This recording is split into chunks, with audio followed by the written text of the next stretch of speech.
call this meeting to order. The City of San Clemente respects the many people of different faiths who reside here. The City Council historically begins its session with an invocation offered by one of the religious leaders of our community with full appreciation of our shared belief that we are one nation under God. And while the city cannot endorse any particular religion, we respect the religious freedom and freedom of expression of all our citizens to pray as they feel led to pray. This evening's invocation will be given by Mark Bode, Senior Minister, Church of Jesus Christ of Latter-day Saints. Thank you for coming tonight. Please stand for the invocation. Afterwards, with the Pledge of Allegiance, we will be led by Council Member Donchek. Thank you. Will you bow your heads with me? Our Father in heaven, we humbly come before thee this evening and express unto thee our gratitude to meet together as brothers and sisters of our fine city. We're grateful for those who serve so diligently.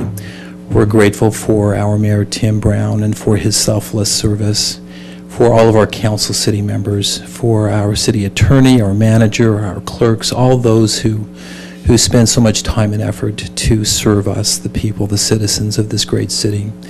We pray that thou will bless us, that we might be kind to one another, respectful to one another as we represent those things that are important to us. We're grateful for the blessing of citizenship for our great country. Help us to remember thee as we serve our country and as we remember the sacrifices that have been given. We're grateful for those who have served and serve in the military. Pray that thou will bless and protect them, especially those who are on our adjacent camp, Pendleton. We ask thy spirit to remain with us during this meeting and always.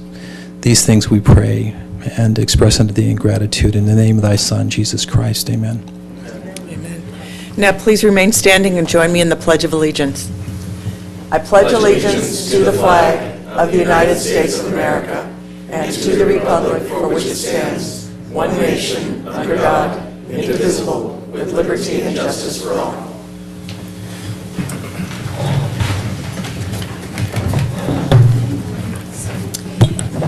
Councilmember Donchak? Here. Councilmember Ward? Here. Mayor Pro Tem Ham? Here. Mayor Brown? Here. And Councilmember Swartz is absent. First item on the agenda is a toll road update, and I do have one speaker card.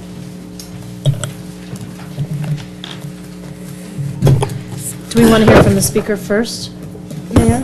Sure. That's a great idea. Robert Stone. Robert L. Stone. It's all right. I'm sure your comments will be worth it. Got plenty of time. Come on up to the stand. And following comments by Mr. Stone, we will have a toll road update. Yeah, I appreciate the time, the council. I'd like to ask if there's any such thing as an ADA exception to the 3-minute limit, because I've got double vision. I'd like to read some very short proposals to the city council, and I'm not sure if I can get through it in 3 minutes exactly. Why don't you just give it your best shot and we'll see how it goes. Okay, thank you.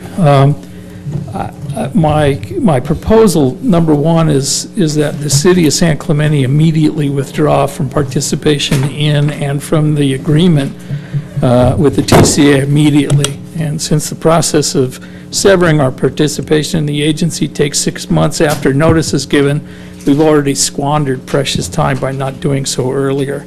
If this action in and of itself completely eliminates the possibility of our city's land being annexed or overtaken by eminent domain, this may be the best solution for all of the ones that I'm proposing. Number two, we've designated a lot of land the TCA would need for its roadway as open space, whatever that means. If I were on the TCA board, I'd give you a hearty thank you for making my job of acquiring that land really straightforward and very easy.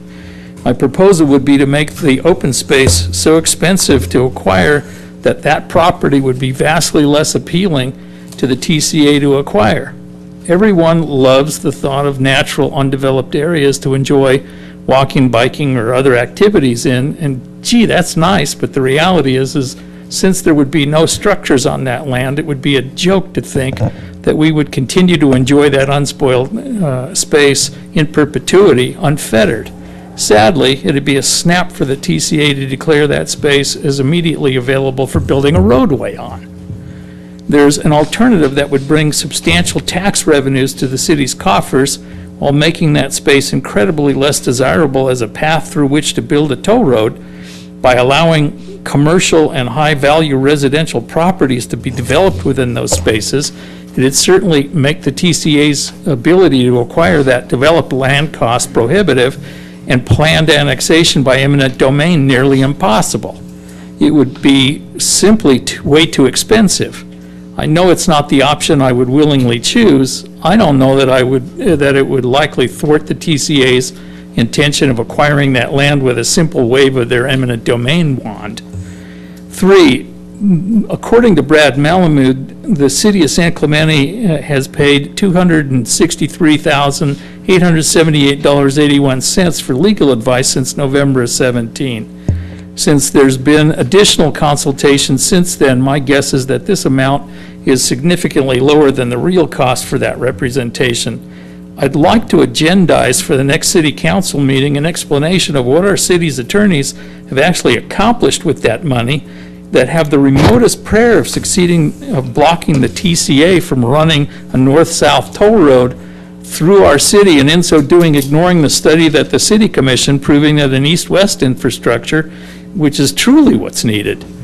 There seems to be no limit to the legal fees that the city is incurring investigating what our options might be, but I have yet to see anything being accomplished that actually prevents the TCA from the acquisition of our land. I know that there's been a lot of lip service paid to the fact that we all seem not to want a toll road run through our city, but I'm not seeing anything I would consider substantive toward preventing this from happening. Thank you, Mr. Stone. We appreciate your comments. We'll now turn to our city attorney for his comments. Thank you. So I'm unable to complete. Sir, you read it quite well. Thank you. We appreciate your 3 minutes. It's a good thing it was in big letters. Thank you. And so we do have your written copy here at the dais that we will keep, because it's got the complete, Yeah, it's a much more cogent. yeah, this is great. Thank you very much. Thank you. Mayor and Council, thanks for this opportunity to provide an update on. Can you speak in the microphone, please? Yeah, I'm not sure it's on. There, sorry, John. I haven't been here for so long. I forgot to turn on the mic. Yeah, this is an update on recent events in the toll road saga. I just wanted, in response to a technical comment made earlier, give an answer about how much the city's paid in legal fees to fight the toll road. The answer is nothing.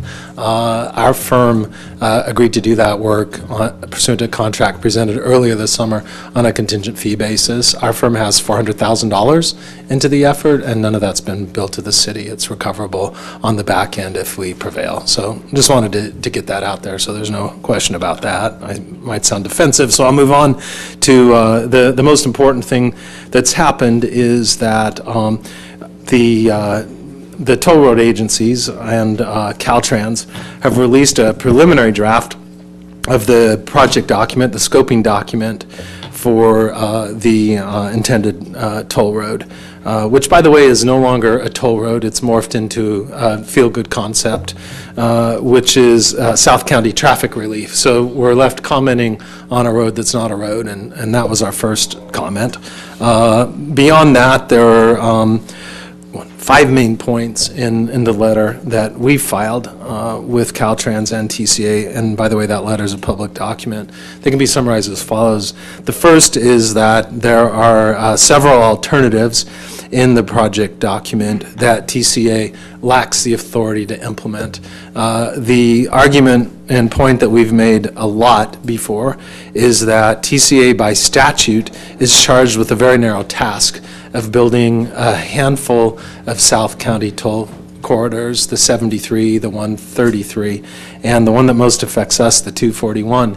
In a 2016 settlement, the TCA decided not to build the 241 freeway pursuant to a stipulated injunction.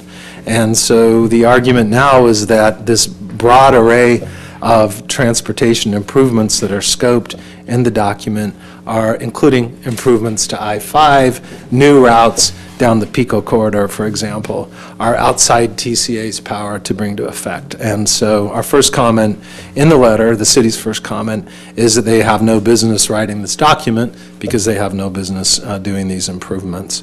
The second one is that TCA and Caltrans have not paid any attention to the extensive needs assessments and transportation studies that the city has formulated. I think the city's budgeted and appropriated in excess of $100,000 to prepare traffic studies that have been sent over, they've been vetted here, they've been presented at TCA. There's no response whatsoever to them in these initial documents, and Caltrans and TCA are obligated to consider all studies done on the projects they're vetting. The third argument is that the document has flawed project objectives. The project objectives appear to be contrived to rationalize a project that is really unnecessary. Most project objectives in these sorts of documents talk about peak level of service on freeways and how to improve that level of service. And this one invents several objectives that are, as I said, artificial and really just rationalize post hoc what they already intend to do. The fourth point that we make is that the document hides the ball on right-of-way takings that would need to be brought to effect on all the alternatives. It invents a new project, which is part of a hybrid project, Alternative 21. It includes widening of I-5. There are sections of how that freeway might look and what width it might have, but TCA has hidden where that footprint might be. We think they know, but it's not included in this document for public consumption because they appear to want to keep that secret. And last but not least, we raised an objection having to do with the admission of obvious alternatives. One alternative to improving traffic relief is converting the existing toll roads to free roads, and that would have obvious enhancements to traffic flow north and south and all over the county. This document doesn't consider obvious alternatives like converting all or part of the existing toll roads to free roads. It's also unclear on the disposition of Los Patrones Road. That road right now is being constructed as a free arterial in Southeast County. It's apparent from these documents that TCA's designs would be to take that open road once it's dedicated and to privatize it and make it subject to tolls. Again, the document hides the ball on that element of its objectives, and so we've called TCA on that. Again, the letter's 5 or 6 pages. There will be additional letters, technical letter submitted by the city's engineering department, the contract traffic engineer, and then other stakeholder agencies as the week progresses. Thank you, Scott. Very comprehensive. Appreciate the update, and we are, I know that there's a pitched legal battle before us on this, but we are very confident in your ability to fight that on our behalf. Any questions for Scott? As our TCA rep, would you like to add anything, Kathy? I would add that as your representative for the city on TCA, that each and every point that our attorney just made and is in this PSR, I completely agree with, and it's exactly what I have said and in the meetings and what I have witnessed. So it's very comprehensive. Appreciate this project study comment. It should be mentioned that our city is asking for this project, the study report, to be tabled, and which means stopped until it is decided that TCA even has the right to even be studying these alternatives that are outside their authority. So that is the end result of this. So what we are doing on the legal front is quite a lot, and we've gotten pretty far, I would say, since November of 2016 when they said the settlement and then pointed the route through us, leaving us out of the settlement. So I think we're on the right track. Thank you, Kathy, and thank you, Scott. Appreciate those updates. Members of the audience who wish to address council on matters that are within the jurisdiction of the City of San Clemente, but not separately listed on the agenda, may do so during the oral communications portion of the meeting. A total time limitation of 30 minutes is allocated for oral communications part 1, with each speaker being allotted 3 minutes which to give his or her presentation. Thank you. So, have a number of cards. As she mentioned, we're going to have 3 minutes each, and 3 minutes each, and I'll just call the name of the person who's speaking and the person after, so you can get ready to come up after they're done. Let's start with Ken Nielsen. Following Ken will be Robert Anderson.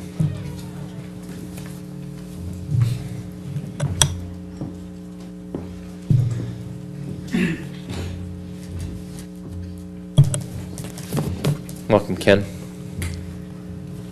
Thank you for the opportunity to speak.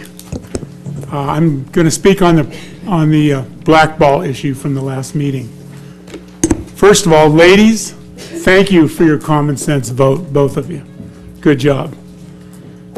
Steve Swartz is not here. I'm going to talk to him a little bit anyway. You ran for this office trying to keep us out of lawsuits. If anything is going to get us into lawsuits, it's a surfboard hitting a child in the water at T Street because we're letting them surf there. Not a good idea. Councilman Ham, I just read your paper in the paper on public safety, how that was your #1 issue. It's not safe to have surfers and swimmers together. Believe me, it's not. It's not even legal to swim at San Onofre at the surfing beach because of that reason. It's not safe. Your chief lifeguard came here and talked for a half an hour with a dozen reasons why, or more, of why we shouldn't have this happen. And I hope you all heard that. I did. Signs are already up on the T Street wall.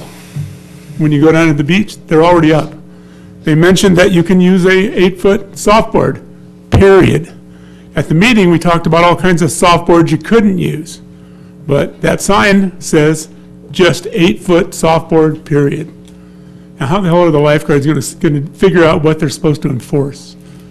Which is ridiculous, too. And you guys need common sense on this issue. Don't put my grandchildren and others at risk. I don't want my grandkids coming home with a fin stuck in them. They're little kids. They go down there to go boogie boarding in the summertime. That's it. That's their only chance to do it. So please rethink this and take it away. Don't let them surf at T Street during the blackball time. Okay? Thank you. And thank you again, ladies. Good job. Thank you. Robert Anderson. Following Robert is Gene James. Hi, my name is Robert Anderson. Thank you for letting me speak here. I want to speak about e-bikes.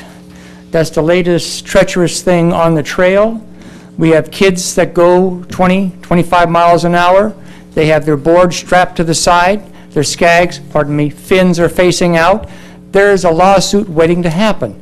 Even along the beach, they're going along the beach between the high water mark and the low tide. It's not safe. They're tearing up the ecosystem. I also surf, but I walk or I ride to where I'm supposed to go, but not on an e-bike. And what is an e-bike? Is it pedal assisted? Is it throttle driven? What's the maximum wattage? You've seen these ones with tires? They go along, they can throw sand 10, 15 feet in the back. They don't care who's in back of them. They just want to get to where they're going. Sorry about this. They're tearing up the plants because of the wider tires. I go down to church to surf. They go, one's going to go over the cliff over there. Maybe, maybe not. But, and you talk about a lawsuit. I don't know anything else I can say. And I've only used 1 minute and 44 seconds. So please take into consideration, I know this is a Parks and Recreations things, but no e-bikes on the beach or on the trails. There's just not enough room. Their handlebars are too wide. Their speed is too great, and you can't hear them coming. Thank you very much. Thanks, Have a great Robert. evening. Thank you. Appreciate it, sir. Next is Gene James. Following Gene is Mike Ray. Evening, council members. I'm bringing something to you that should be a grave concern. I don't understand why it's not a concern of city management, but I bring it to the board here for your consideration. I make a living of being a security consultant. That's what I do. I know security equipment, I know cameras, I know access control systems. I've also had a career in which I have been in police stations. I counted it up today. In 23 countries I've been in police stations. In 35 states I've been in police stations. And other than the third world, in places like Panama and Costa Rica, I would have to say our police station is dismal. And it is, I know there's probably a plan to move.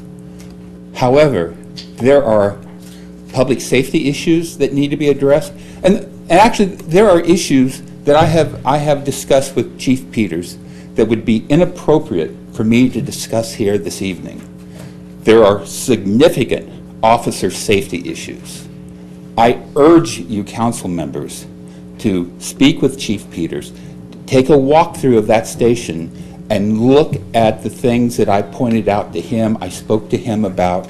I put him in a difficult position, I know that, and I apologize for that. But someone has to come here and talk about the condition of our police station downstairs. I don't know how in the world he gets a deputy to come here and work in what is tantamount to squalor. You know, you look around throughout Orange County at other sheriff substations. They're state-of-the-art. If you would look at the International Association of Chiefs of Police, IACP, and their standards for a police station, their standards for building a police station, we're nowhere close to it. And council members, I ask you to take a look at that. And one thing, there is one thing I will share with you. You know, there's one thing I will share with you. One of the things I asked him, I said, well, let me see the cameras throughout the city. Council members, are you aware that he doesn't have access to those cameras? Those cameras only go into the assistant city manager's office, as far as I know. There are things that his deputies could observe from the station that are just not coming to him. And this is not a matter of cabling. This is not significant capital. This is just all on a network. I would urge you to have those cameras go to the sheriff's department. And that's all I have. I would, again, please walk through and tell me if it's an appropriate place for our deputies to be working in. Thank you. Next is Mike Ray. Following Mike is Rodell Barba. Good evening, members of the City Council and City Management. My name is Mike Ray, and I'm here tonight to speak about public safety and to advocate for additional patrol deputies to help address the unfortunate situation we find ourselves in thanks to the failed leadership in Sacramento, Props 47 and 57, AB 109, political correctness, and on and on and on. The beginning of the mission statement for the City of San Clemente reads, in partnership with the community we serve, we foster a tradition dedicated to maintaining a safe, healthy atmosphere in which to live, work, and play. Well, if you visited North Beach lately, walked the beach trail, stopped to get gas at a local gas station, strolled down Del Mar, ran to the store for groceries, or been on some of the Facebook pages, chances are you don't feel as safe as you did a few years ago, and you're not alone. It's obvious to anyone with an open mind that we have an increasing problem with a growing vagrant population that needs to be addressed now before San Clemente turns into another Santa Monica or Venice Beach. Just think what that would do to tourism, housing prices, and the local economy. For decades, we've been lucky, and San Clemente could get by with one of the lowest deputies per 1,000 residents ratio when compared with other surrounding cities in Orange County.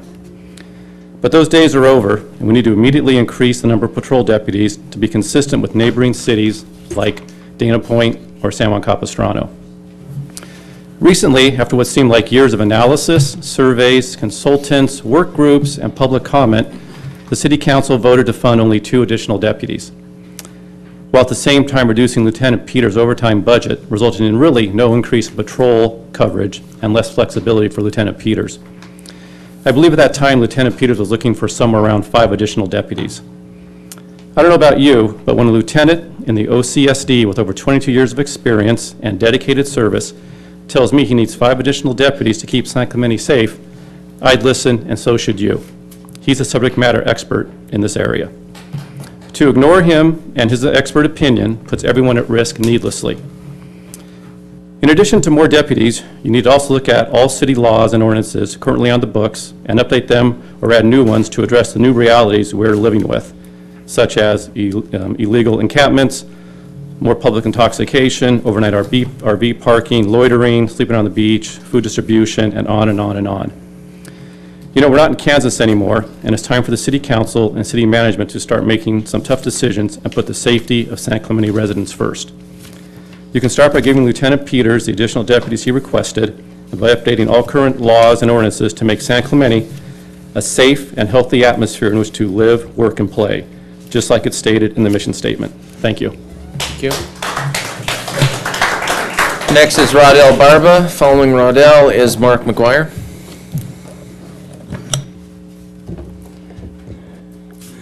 Good evening, Mayor, City Councilman. On the brighter side, I'd like to talk about pickleball. I just want to give you a pickleball interest update. Okay, July 21st and 22nd, I had a little pickleball academy, and we had 18 crowded participants on one tennis court, chalked for 2 pickleball courts.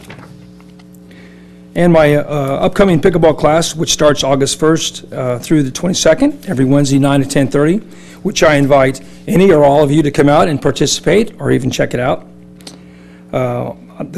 There's currently already 16 students signed up. So, did I say chalk courts? I did. Okay, good. So out of those 34 participants, if you take the numbers, only 4 of them are non-residents, and I bet 50% of those are going to probably stir the economy in San Clemente. So with that in mind, we'll be prepared for the September 4th meeting. Thank you very much.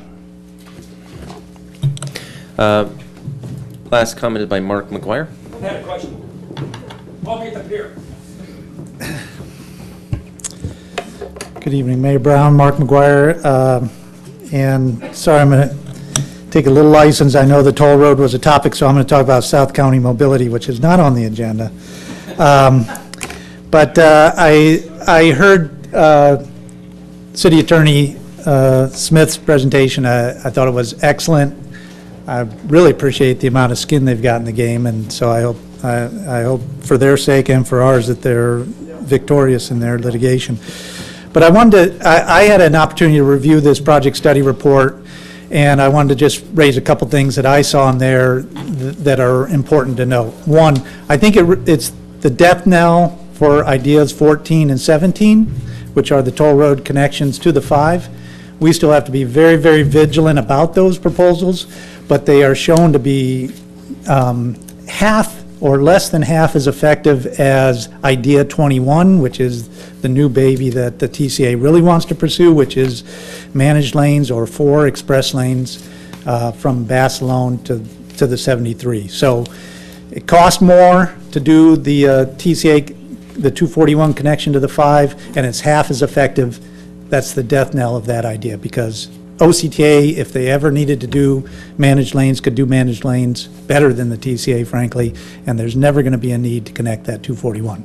We still have to watch it, but that's the truth of the matter, and they've basically conceded that point.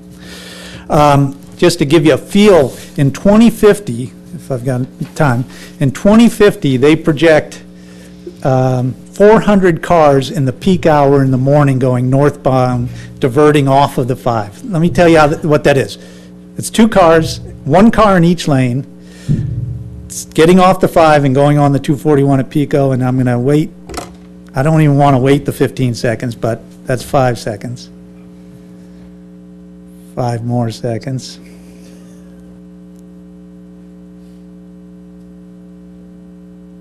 One more car each lane, getting on off of the 5 and getting on the 241 for $1.1 billion and destroying our community. It's ridiculous. In 30 years, with the inflated projections that they're assuming in 2050.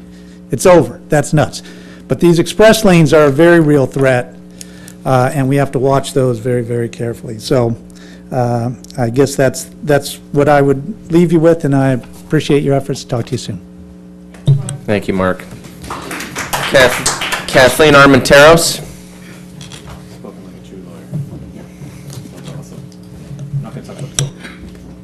Hello, Council. Kathy Armenteros, resident here in San Clemente.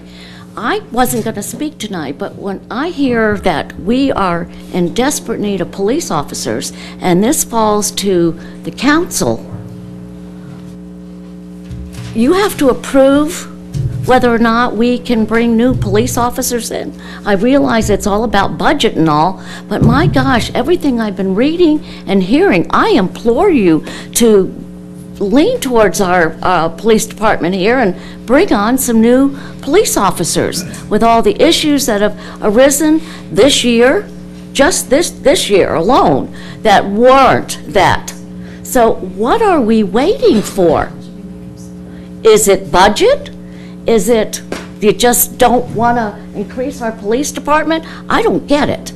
So if you can answer in any way what it takes for us to get new officers, other than money, I'm sure the citizens of San Clemente would be happy to dip a little more in their pockets if it meant a safer city to live in.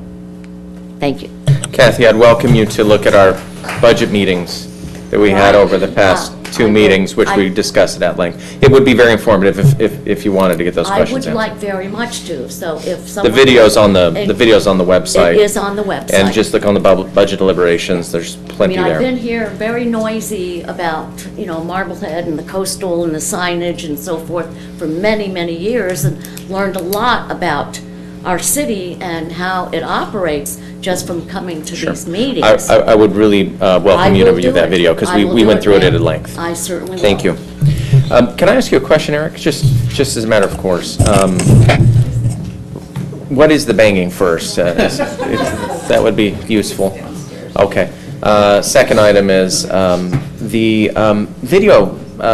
We have a number of video cameras. We don't have CCTV or anything like that here. I mean, the closed circuit cameras, but we do have a number of video cameras. Who has access to those? Currently, we call it Milestone, our camera system network. Marine Safety is a big primary user of our cameras. A lot of our cameras focus on the beach, so there's a marine safety element to it from watching the waters and so forth at Zero Tower. And then we also have cameras at different properties that we've had, concerns with in terms of watching from security. So Vista Hermosa has cameras, Ole Hansen Beach Club. City staff have access to them. Also, Public Safety Investigations has access to them.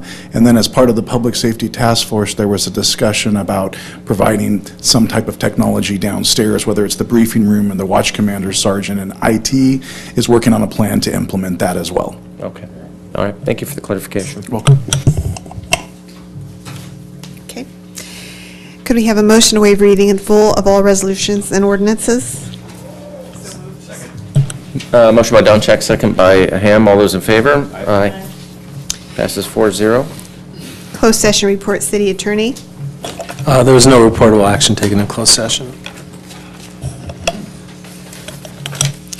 All items listed on the consent calendar are considered to be routine and will be enacted by one motion without discussion unless council, staff, or the public request removal of an item for separate discussion and action.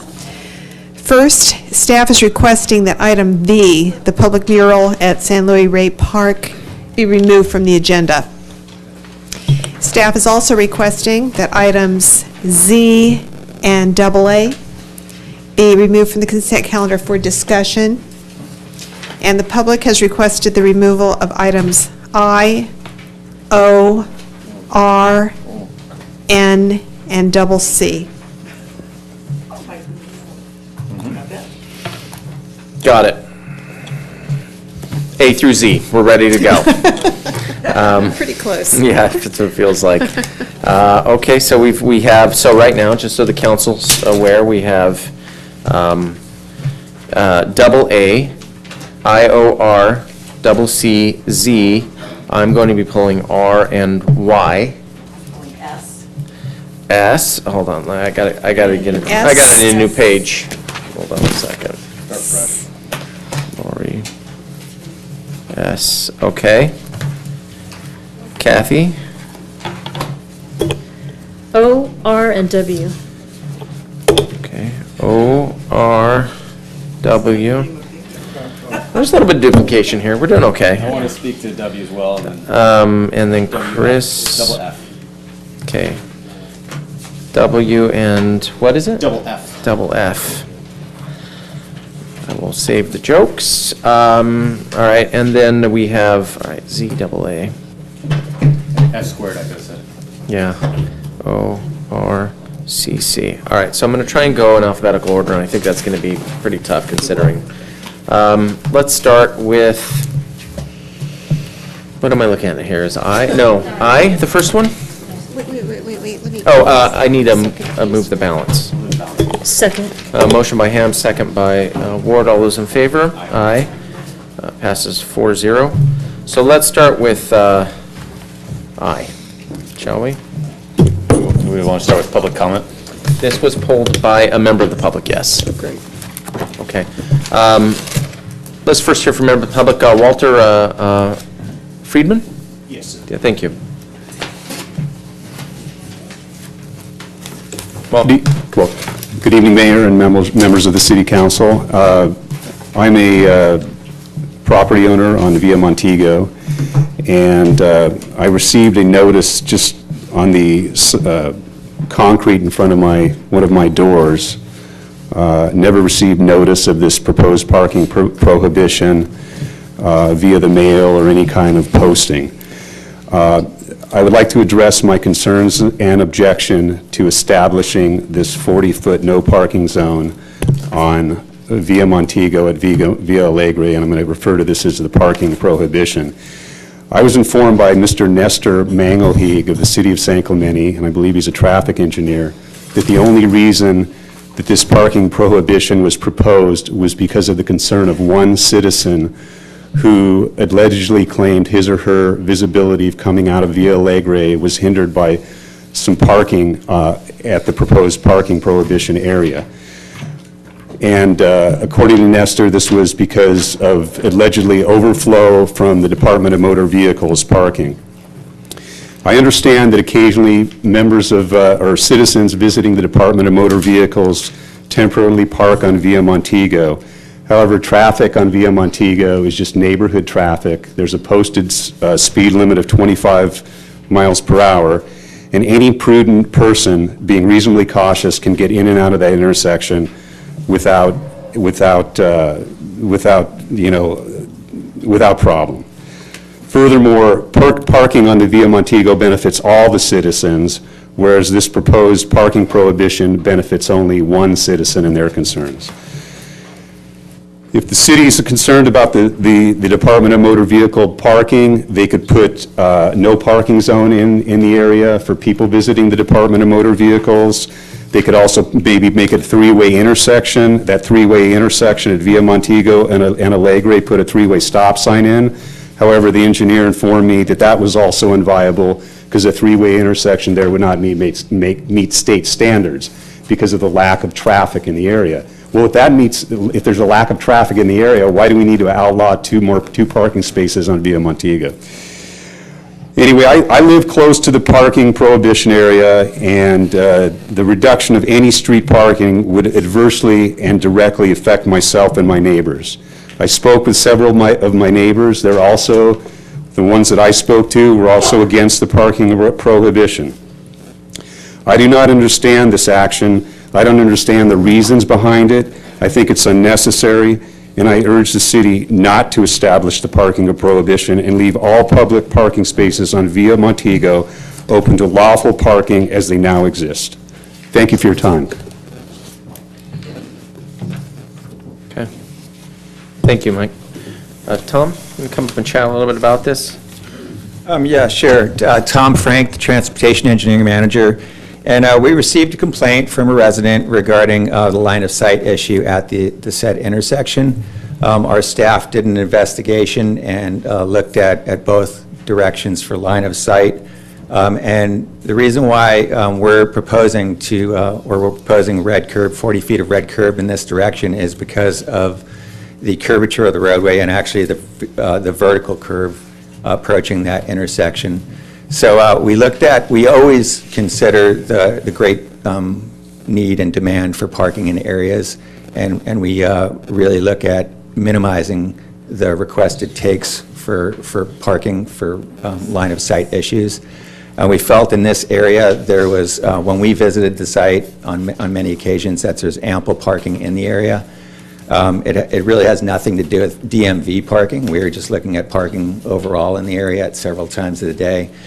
So we felt that the 40 feet really helped the issue with the line of sight at the intersection, and that's why we're recommending the proposed restriction at that intersection. 40 feet is the calculation. Is that just basically a few car lengths? What's that calculation? Correct. That's, well, it's calculated basically if you take like a standard parking stall length is 20 feet, so that's essentially 2 car lengths, or 2 20-foot lanes.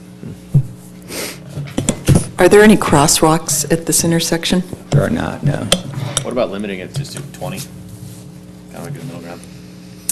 I'm kind of sympathetic to that. How many complaints did we receive versus how complaints about the line of sight issue versus how many people complaining about the elimination of parking? Did we have? I'm aware of the complaint concerning the elimination of parking. I've heard one from Nestor, and we received the complaint from the residents. So it hasn't been complaint versus complaint at this point. Essentially. Yeah, okay. Yeah. And I heard a clap, so there might be actually 2 against it. So. Believe me, Right. It's not a solid indication of one way or the other, Tom, can I ask a question? Tom, didn't you observe sometimes that people were parking beyond and almost or past the curb, or was it past a driveway? The curve, probably. Well, that's actually not legal. Right, without red curb, so Nestor saw that, but so that's not really the reason why we're doing the proposed 40 feet of red curb. Okay. So 20 feet would help, 40 feet's what we're recommending. We're always sensitive to the needs of the community and parking. Okay, so I'm going to move the item that we make the one modification that's 20 feet. Oh. No, I don't agree, because I think staff investigated what would alleviate the line of sight issue. Line of sight is very serious. You've got to be able to pull out and merge onto a street without getting hit. And if you can't see to get out, that's an issue. We have it on our street. Yeah. So. I'm trying to be conscientious of the concern for parking, though, because it is a huge concern there. Here's where I'm thinking, Kathy, is that Alegre is the first block past the stop sign. So people are coming up that stop sign from a stop and then moving on, so the speeds aren't going to be that accelerated. I understand Tom's got to speak to what's the most safe, which is 40 feet, but, trying to find a good middle ground. I'm sympathetic to that only because we always have more red paint, right? And if it continues to be a problem, we could always go an additional 20 feet if it continues to have line of sight issues, if it continues to be problematic. Shorecliffs has been there since 60s. Yeah. And it's, a single complaint over that period of time is something we need to pay attention to, but, taking it to the most safe option in any time, maybe there's, something we could be sensitive to both of the sides of the residents on the question, and do it and then expand it if necessary. So I would ask, how much does it alleviate the line of sight? 20 feet? It alleviates it about half the line of sight distance and 40 feet. I mean, I don't have the calculation. I just love that you asked an engineer how much does it alleviate, and he just went straight for the 50%. I'm an ex-planning commissioner. I want to know if they took that into consideration. Obviously, they figured out that it would take 2 car parking spaces in order to do that. Yeah. I'm not sympathetic to that it's just one, because that doesn't really, it doesn't matter if our staff finds that there is a site issue. It doesn't matter that just one person complained. It just matters that it's there. So as a planning commissioner, I would follow staff recommendation, and that's what I would do, because we're only partway alleviating the problem. Yeah. And now we have noticed that there is a problem. So I have concern with that we're not taking care of it. So I will be for following staff recommendation, and only because they said that there is abundant parking. I'm sympathetic that right there they won't be able to park, but there is abundant parking right adjacent to that. Yeah. Lori? I'm actually supportive of staff's recommendation. I hear the pain of the loss of parking, but unlike traffic calming where we have a toolbox and it requires neighborhood support to make a change in the neighborhood, line of sight is a serious issue, and I think your heart is in the right place, but I don't think we are equipped to say 20 is safe and 40 is super safe. So I am appreciative and going to support staff's recommendation, depending on what the motion is. Well, I think I can count to 2, which is what we've got here. So I think what we've got is an opportunity to do a little more homework on this particular question. Let's bring it back in a subsequent meeting about what a 20-foot would look like versus a 40, if it does ameliorate the problem, if it continues to be persistent, and then we'll have an additional vote here and we can figure this one out. Great. If that would be okay. And maybe in the meantime, put up a couple cones that would help kind of solve that line of sight issue, saying we're doing some studies. Okay, I move we continue item 6I to the next city council meeting. Second. Motion by Donchek, second by Ham. I heard his second. All those in favor? Aye. Passes 4-0. It's not just Kenny Nielsen cursing Steve Schwartz. Thank you, Tom. And we'll just do a little bit more homework on that. We have some time to do so. Next item is item O, I believe, and that was pulled by... Excuse me. Next item is item O. That was pulled by Councilmember Ward, as well as a member of the public.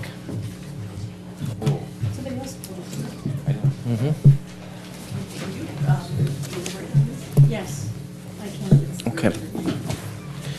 So if we could hear from the public on this question first, that would be okay. We have 2 cards on this. We have Jody Walsh, and following Jody is Michael Barnes. Jody, you available?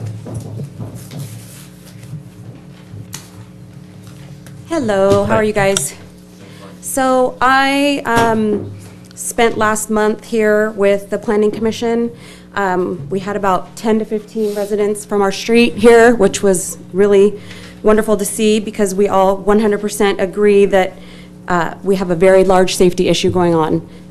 I've been on this street 3 years. I have younger children, and there are elderly as well, which is also something a little bit harder to explain how they exit their driveways. But anyway, I wanted to start with how Planning Commission listened to our residents last month. They agreed across the board. The staff recommended that we move this situation to you guys because they knew and heard our safety issues.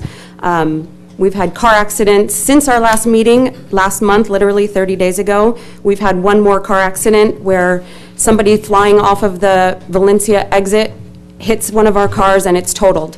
My kids do not leave my front house. They do not walk out of my home because they are 100% afraid to be hit by cars passing by. I am at the very top of Valencia. I have elderly individuals on my left and on my right.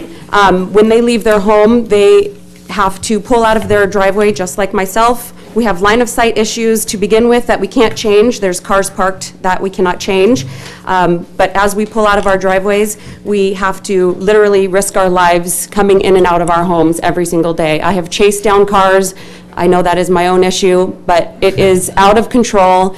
People are literally flying off of the exit, going 40, 50 miles per hour, and it's a safety issue. One thing I wanted to definitely talk about is I can understand your concern would be that other streets are going to ask for something similar, and you're going to get a lot of San Clemente residents asking for speed humps, and I get that. It becomes, costly. But one thing that sets us apart from these other residents at these other streets is that we have the freeway off-ramp literally dumping cars all day long onto our street, and they are not abiding by the speed limit laws. And we really feel that we risk our lives every time we come in and out of our driveways, especially down the street. But again, same coming up the street. We have same speed issues. One big thing that I want to reiterate is we had one more accident since our last meeting, and it's what are we going to do? What is it going to take? We keep having the car accidents. What is going to change your minds? Is it going to have to be a child? Is it going to have to be an elderly person to have an accident before you guys see that this is truly a very, very big problem? And we would love to change that and fix this problem. Thank you. Thank you. Thank you. Okay. Just about applause, I know it's fun, and it's good that way, but a lot of the times, there's an appropriate way to do it, an appropriate time. Let's try and keep it a minimum, if we shall. Michael Barnes, please.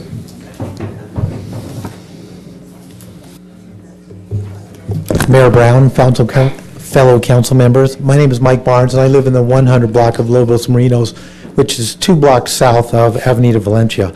And first of all, I'm very sympathetic to the residents of Valencia, because all of us in the 100 block have all the traffic from the higher streets moving through our neighborhoods.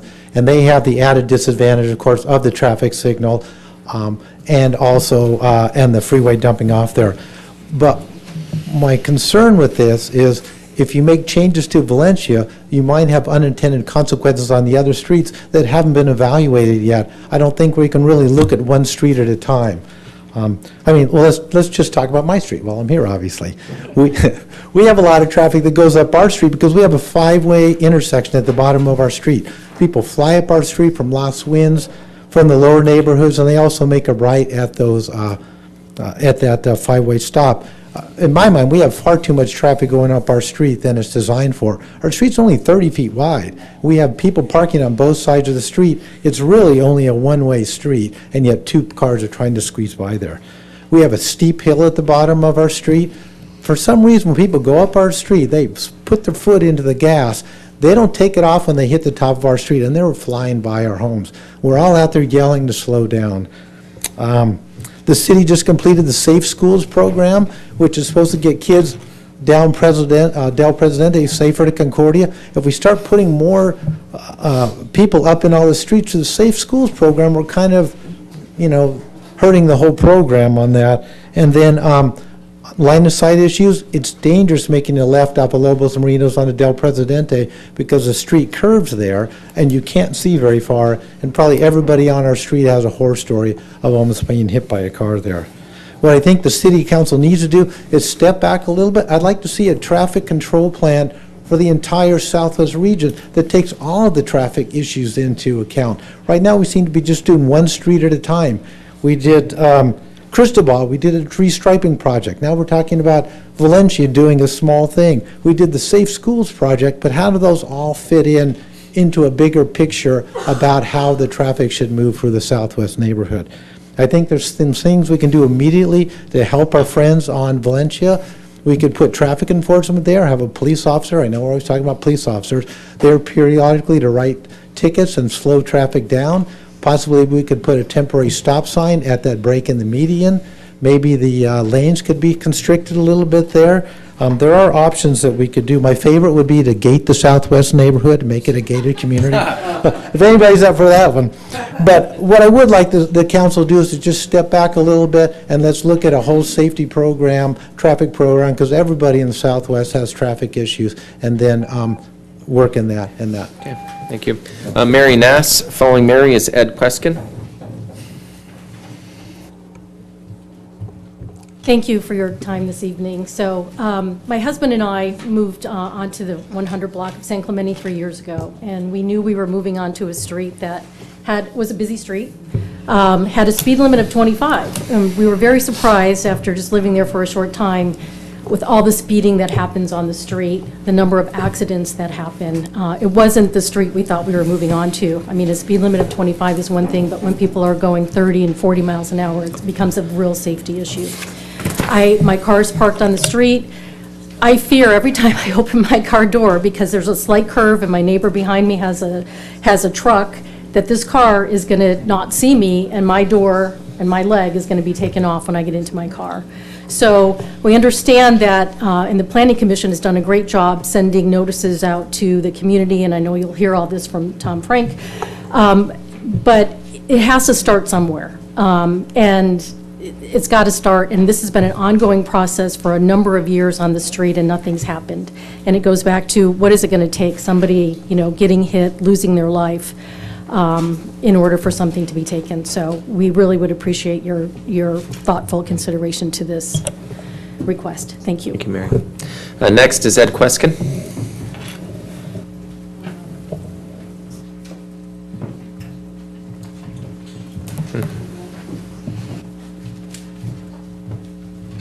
Good evening. Hello, sir. My name is Ed Queskin. I live at 118 West Avenida, Valencia, which is roughly in the middle of the block on the south-facing street. I've lived at that location for 30 years, and I was involved in the development of the criteria, the empirical criteria for speed bumps with the 200 block relative to the traffic. That particular study established a criteria for speed bumps and these sorts of things to sort of maintain both volume and a percentile over the speed limit. The 100 block qualified, the 200 block has not, based on that criteria. But the 100 block was, I think it was 4,000 trips a day, and the traffic over the speed limit was in the 85th or 95th percentile. The reason I bring this up is because I think there has to be some, which Steve did down on the 200 block, which was brilliant, actually set an empirical criteria, because a lot of this gets very anecdotal and very subjective, and you can, everyone says it's speeding on my street or this street. What we did is we avoided that, and the city avoided that with Akron at the time, to basically establish a criteria, and the criteria has been established for this street, and we more than substantially fulfill that criteria relative to this speed bump, speed hump criteria. Now, relatively anecdotally, 2 weeks ago, my sainted mother-in-law who lives with me's car was totaled in front of our house. Her beloved 1999 Saturn S was hit. Can't replace that. Tragic. You can't. That is cherried out vintage. It was the classic little old lady car from Pasadena. So, and she only drove it, it was 20 years old, not to go, but she was 20 years old, and she only drove it going to work at Dana Hills High School, church, and the grocery store. So, I'm arguing with AAA about the value of this. It's almost like a classic. But my 1976... Inestimable. Thank you. Yes. I'll use that in the letter. Thank you very much. I don't even know if that's a word, but I just made it down. We'll look it up. Yeah. I also had a very, very cherished, which is currently being repaired, 1976 short bed step side that I bought in 1976. 3-speed on the tree. I mean, we can go on. Anyway, It's and that was Saturn. total. Yeah. That was hit 2 years ago at the same location as my mother-in-law's car. So I have the anecdotal evidence, but the more important point that I want to make is that there is a absolute traffic study criteria relative to the street, relative to the traffic, relative to the speeds that are over the traffic and the volume of the traffic. I strongly recommend that you concur with the staff on this issue, but more importantly, that these sort of random now discussions, and I'm not trying to burst anybody's bubble, is based on that kind of information. Thank you, Ed. Thank you. So, Kathy, it's all good. Kathy, you pulled the item. Tom? Who was, yeah, Tom is going to do that. Got Tom here. Okay. I talked to Tom earlier today about this issue.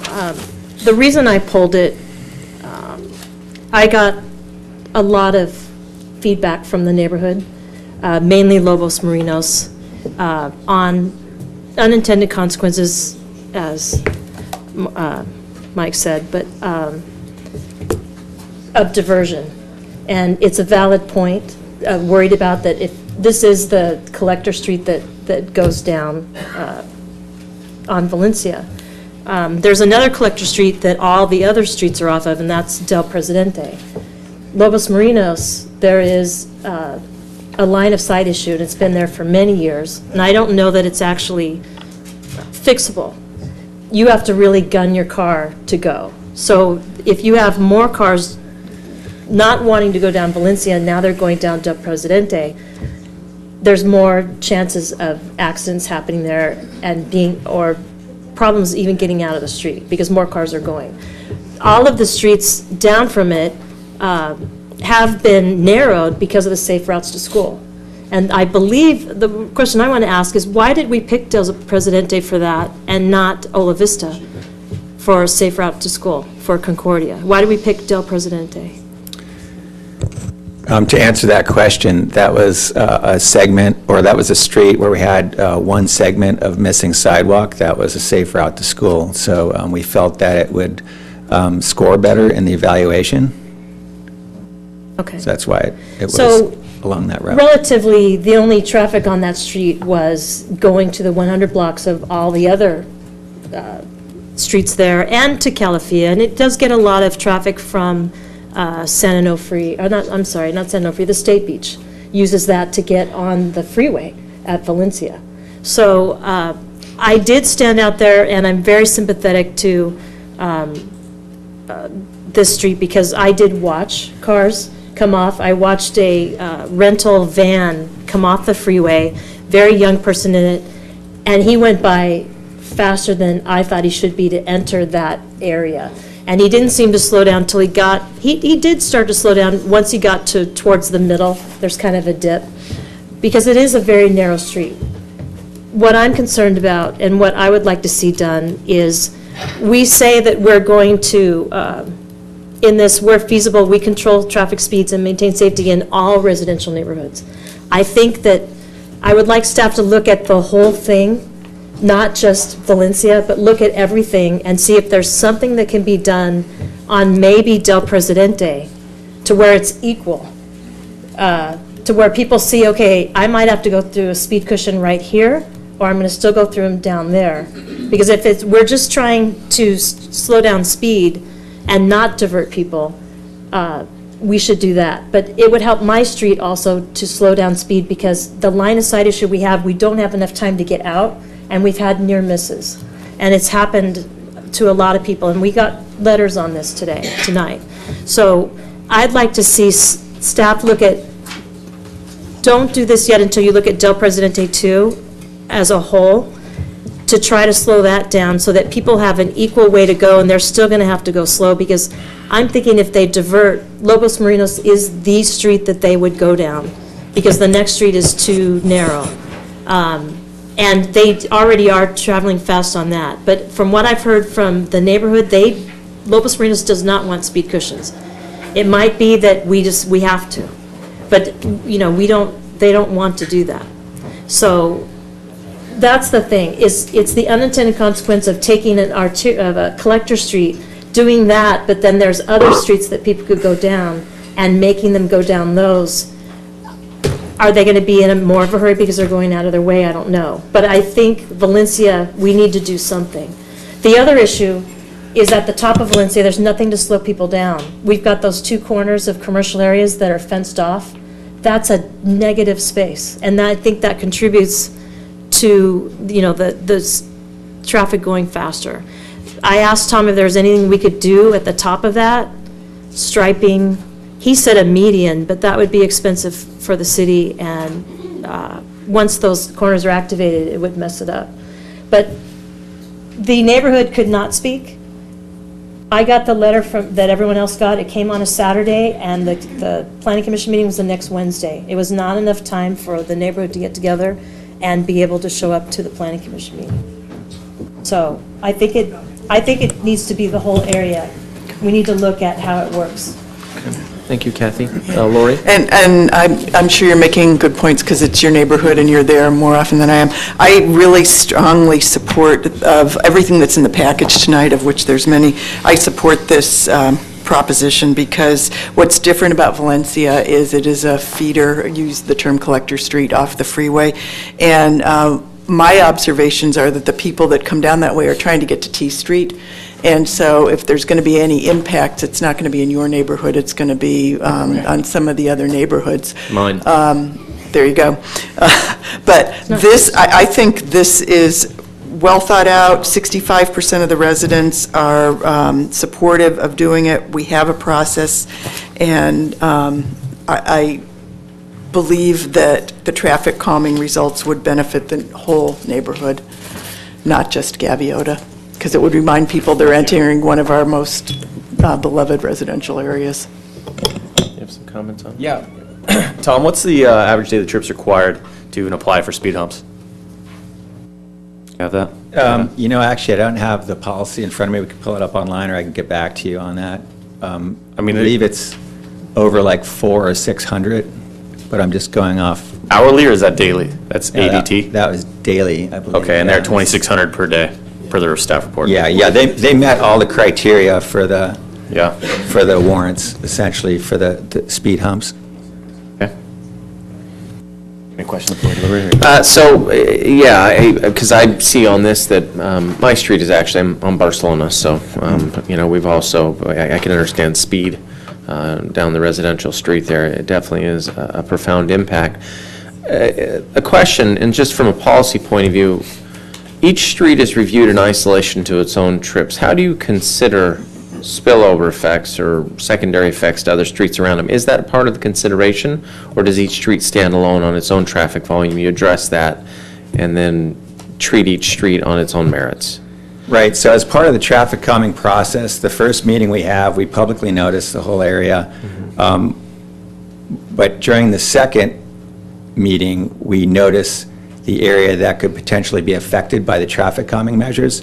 So in this case, we sent out notices to, it's in your packet, I think it's attachment 4, to 1,400 residents, and we're hoping to get feedback from that area. So that's the current policy. We recognize that diversion traffic is a concern with this particular project, given that it's the local collector right off the freeway. So we've, as mentioned in the agenda, we received many other petitions on the 100 blocks in the area. And what we're essentially going to do is we're going to establish baseline data from Cadiz down to Antonio to see what the current traffic patterns are at this point before we put down any speed humps. So if we do see a diversion towards Barcelona or down Presidente and down a particular street, we can note that. And if it's significant, like if it's over 5% on one particular street or something significant, we would bring that back to council well within a year. I'd like to give it at least 6 months to let the traffic patterns work themselves out. All of your points are very valid. Speaking to Kathy's point about, people want to figure out what's the quickest way normally to get from point A to point B. What we've seen is you look at what's considered traffic friction or side friction, basically traffic friction. So you can get this friction from medians, from different other methods, curb extensions, roundabouts, all kinds of tools. Another cause of friction is narrow streets. So in your particular street, Kathy, to your benefit, you have a really narrow street. So that would dissuade people from wanting to go down your street, because essentially, like you heard today, you have to yield sometimes to oncoming traffic. I went out there today, again, just to refresh myself on the subject. And when I drove down it, a car just stopped. They moved over and they stopped and they waited for me to go by before I proceeded. And that's great. That's great for the neighborhood. I wish a lot more of the streets were designed like that. But they're not. And what we've seen is the streets with less friction are the streets that we have speeding problems on. So that typically is, unfortunately, a 40-foot curb-to-curb width street. So I'm not saying that, I can't stand up here tonight and say there won't be any diversion, but my hinkling is that it will be pretty minimal going down towards Presidente. But that being said, we are going to establish a baseline data, and if there's significant diversion issues, we'd bring that back to City Council. Okay. Chris? Yeah, I just want, sorry. Go ahead. I just want to make a couple comments on this. In the 6 years I've been on council, I've seen countless applications to try to get speed humps or speed bumps, traffic calming, and 9 times out of 10, unfortunately, they don't meet the minimum requirements set forth in the policy. I was happy to see that this one actually met the minimum requirements, because we do have concern on Valencia. I'm going to be supportive of this evening. I see the concerns of the residents on the streets south and north to Barcelona, but I think that the concerns on this one street alone far outweigh the possibility of concerns on the adjacent streets. And to Tom's point, and to some of the emails we received today, because of the Safe Routes to School program we did, the top of our street at Del Presidente for every one of those smaller streets is substantially narrowed, which then deters people even further from ever driving down them. So we're in a much better position now than we were even a year ago. So I think we're in a good place. I think some of the residents can be bummed out on the noise that comes from the speed humps, but it'll be a step in the right direction, so I'll be supporting it. Real quick, So that's a good point on the narrowing. It's also a concern because it is a little bit harder for some people to navigate, that we're going to have more issues there. We also did have a car this year totaled at the end of our street. It happened in the middle of the night. We put that off as an intoxicated driver, and it was dark. But we do have speeding because it's a hill and is a way to go through. So my question is, if it is significant, the diversion, if it's over 5% in the neighborhood, what would be our options? Aren't our only options, we would have to put in speed cushions also? Build a gate like the gentleman mentioned. We'd turn Los Marinos into a private neighborhood. I'm supportive of that. Other options might be to apply for or do a traffic calming program. And so pretty much traffic calming takes the form of either horizontal or vertical deflection. So you can look in the program, but there's all different types of tools which the city can implement or construct to manage traffic speeds. Okay. So We'll your talk about suggestion that. may be the outcome, or there may be others that the neighborhood would look at. You ready for a I'll motion? entertain a motion. Okay. I'd like to make the motion to support Planning Commission and staff recommendation and approve speed cushions and striping revisions on West Avenida Valencia between Avenida del Presidente to South Ola Vista, and also encourage those in the surrounding neighborhoods to give us feedback. We're listening, so let us know how it works once they're installed, if this motion passes. Second. Motion by Doncheck, second by Ham. All those in favor? Aye. All those opposed? Passes 4-0. Next item is our, It's not 401.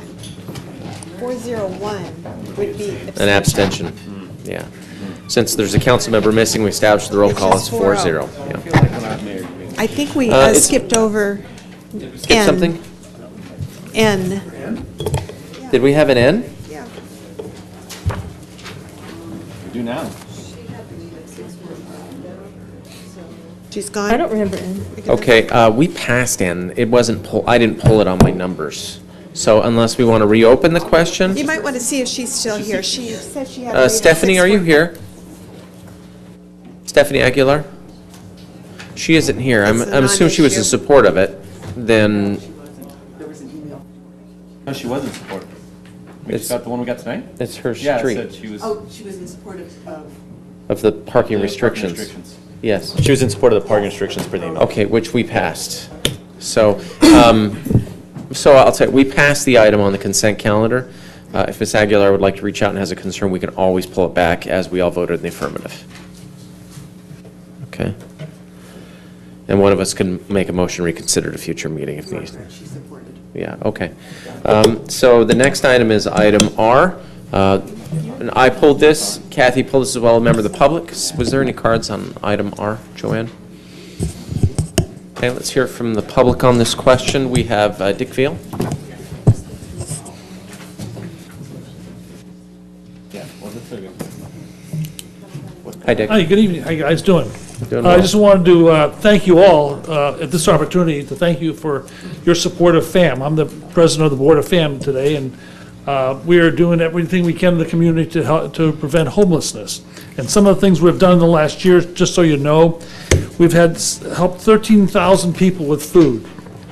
95% of the people that FAM serves are families that are trying not to become homeless. 46% of these people are kids. And just so you know, FAM has faithfully served our citizens since 1999, and this last year we had 1,500 volunteers work in FAM to help support our program.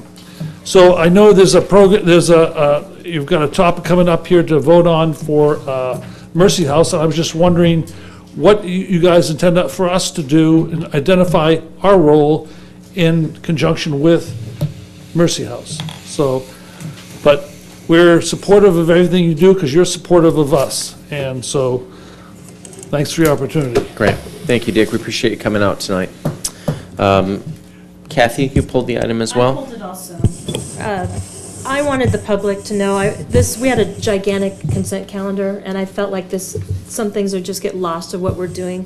The city has partnered with Mercy House to be in our city 6 days a week, to reach out and meet every single one of the homeless and talk to them, get their information, find out what they need. Mercy House is a proven partner in this to try to end homelessness. They even have storage and locker facilities if they can get people to a home where they need to go or into the hospital or something. They will store their stuff for them. That is something that we don't have at this point. They do not feed the homeless. They do reach out and offer them services and housing. They have the ability to put them in different types of housing availability and get them off the street.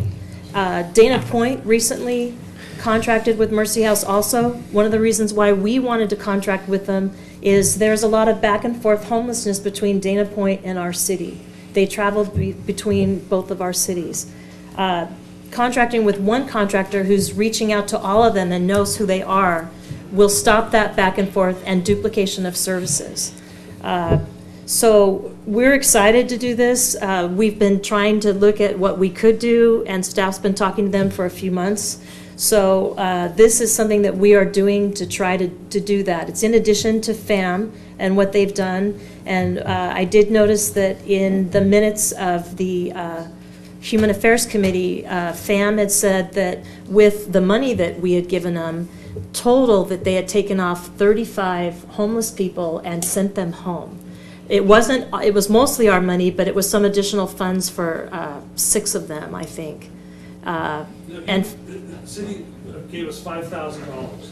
We sent 35 people from San Clemente back to their homes. We've run out of money, we've asked for more money. That's right. So had a lot of success. we're happy that that is successful, but we do want the public to know that that happened. Because when it's just in minutes in our committee meetings, it doesn't get out. So 35 people I think got Mercy home. Have is here, if I'm not mistaken. Are there any representatives? We have a representative from Mercy House, Who's here? Stephanie's here, that Could can we, talk. would it be okay if we had you come up and tell us a little bit about what, you had in mind for the city? Would that be okay? Yeah, that would I be, had that would be heard great. we might have somebody here. This is great. And if you could also speak to Mr. Veal's question about working collaboratively with FAM, what that might look like.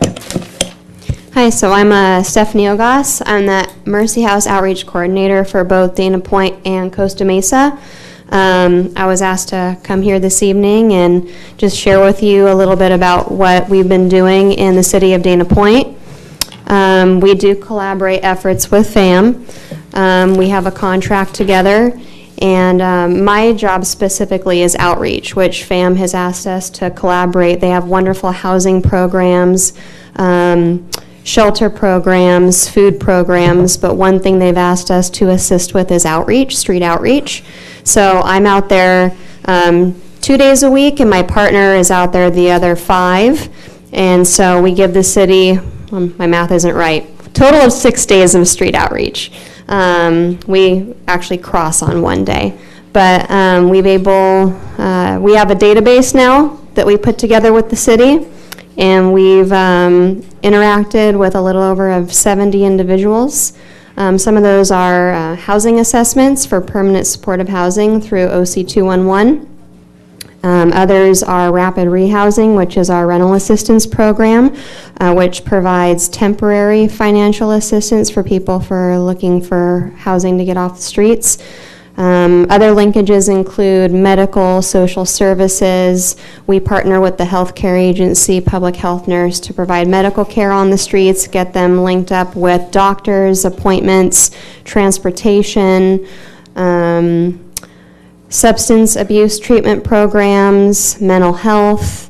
We meet a lot of people who have been curbed from the sober livings that we try to reconnect home, that we also partner with FAM in their Homeward Bound program. So we're doing a lot out there. And Mercy House has been in Dana Point for about 2.5 years. And yeah. Well, Stephanie, thank you for coming out. Eric? I think it's important to note that if the council is to approve the contract tonight, we'll be beginning the process to execute with Mercy, and then before Mercy's deployed, we'll be having a sit-down with Mercy House and FAM to just talk about the parameters and manage expectations of the services. There's already a relationship established, as Stephanie communicated, but we want to make sure that we're not duplicating efforts. And then also, I think it's important to note, Mika, our management analyst in community development, is going to be taking on the role of kind of the contract administration, more or less the homeless liaison officer for the city, who will be working with Mercy House Orange County Sheriff's Department and her equivalent in Dana Point to have communication and dialogue as they encounter homeless people. And then the last thing that's important is Mercy will be creating a list of individuals and more or less, I'd ask that you probably describe it better, but in terms of what their ailments are, where they came from, and kind of a knowledge base of those individuals. And one of the things that we're working with Lieutenant Peters on is many of our homeless are from San Clemente, and born and raised here, have parents and relatives still here, but they've basically burnt every bridge with their family member, and they can't get back into their family unit. And so those are the other issues that we'll be looking at with Mercy as well, so taking care of our residents. Okay. So that's it. Thank you. We sure appreciate you coming out tonight. Thank you, both for being here, and we look forward to partnering up for services. Dick, I hope we were able to get some of the questions answered. We sure appreciate FAM, and I think this is going to be positive for an ongoing issue that California is confronted with. So with that, I'll move the item. Great. Motion by Ward, second by Ham. All those in favor? Aye. Passes 4-0. Okay. Next is item, did we S? Yes. Item S. And I was the one that pulled that. This is the contract amendment, additional trolley service for 2018 summer operating season. And what I wanted to do, it's a great staff report, but I wanted the public to know that we are in receipt of a grant to allow us to have daily service Monday through Sunday through September 30th, from noon to 10 Monday through Friday, 10 to 10 on Saturdays, 10 to 8 on Sundays, and 10 to 8 on Labor Day. And the other thing I wanted to share with my colleagues is tonight we're accepting anticipated grant revenue of $108,000. It's much bigger than that. The OCTA Board of Director at our, let's see, June 25th meeting unanimously approved $1,537,000 for the San Clemente trolley expansion, which allows us to be a weekday experience next summer and also put in place connections to Dana Point. So that's great. We also got $1,650,000 for the rideshare beta test rider. And just to give you perspective, that adds up to about $3 million of the total $7 million that was available came to our city. And in good part, that's because of the struggles we've had with our bus system. But also, it's in recognition. I know it's going to be a long night, but I just love this page. Attachment A. Our boardings per revenue hour are 46. That means 46 people get on a trolley in a given hour. Watching the trolleys, that almost seems a little low. Doesn't it? Always because people are like, oh yeah, people are scrambling out the sides. Yeah. Okay. The next highest city in the system is Dana Point with 7. Oh no, I'm sorry. Is Laguna Beach. Laguna Beach with 34. Then Dana Point with 17 on one of their routes and 16 on the other. So San Clemente loves their trolley. So I wanted to see that. And then the other thing, which Mr. Vonnegut already knows, our rideshare grant is in jeopardy if we can't get Lyft to give the data over. It's a public-private experience, and we are a test for the county, and what we're having a hard time doing is getting Lyft to give us the ridership numbers that keep us eligible for the grant, and we have a deadline of August for that. But the board is so committed to us being an experiment that they allowed that extra $1.6 million. So that's all I wanted to say. We love our trolley. Everybody behave nicely on it. Don't play loud music. Don't smoke. And enjoy it. And with that, I will move item S. Do I need to read all three of the items? Joanne? Okay, moving. Okay. And so we have a motion by Lori and a second by Chris. All those in favor? Aye. Passes 4-0. If I could, on that item, I'd love to send some letters from the mayor to the OCTA board as appreciation for the grants and for the sponsorship of the program, considering the commitment we've already had on the rideshare program, which I believe is over $1 million by now. As well as the trolleys, which have turned into a very valuable community resource. I'd like to just show some appreciation to the board before they all move on to their next 10 years. And Lori, of course, recognizing your hand and all of that. Thank you. Great. All right. So that was item S. We are now on item W. Am I wrong? W. Item W. Okay. Chris? Chris? I think staff pulled it. I pulled it too. Kathy pulled it, and I have Chris and Kathy and staff. Or no, just Chris and Kathy. Any cards on this item? Okay. Ken Nielsen? Ken what? No, he's right back there.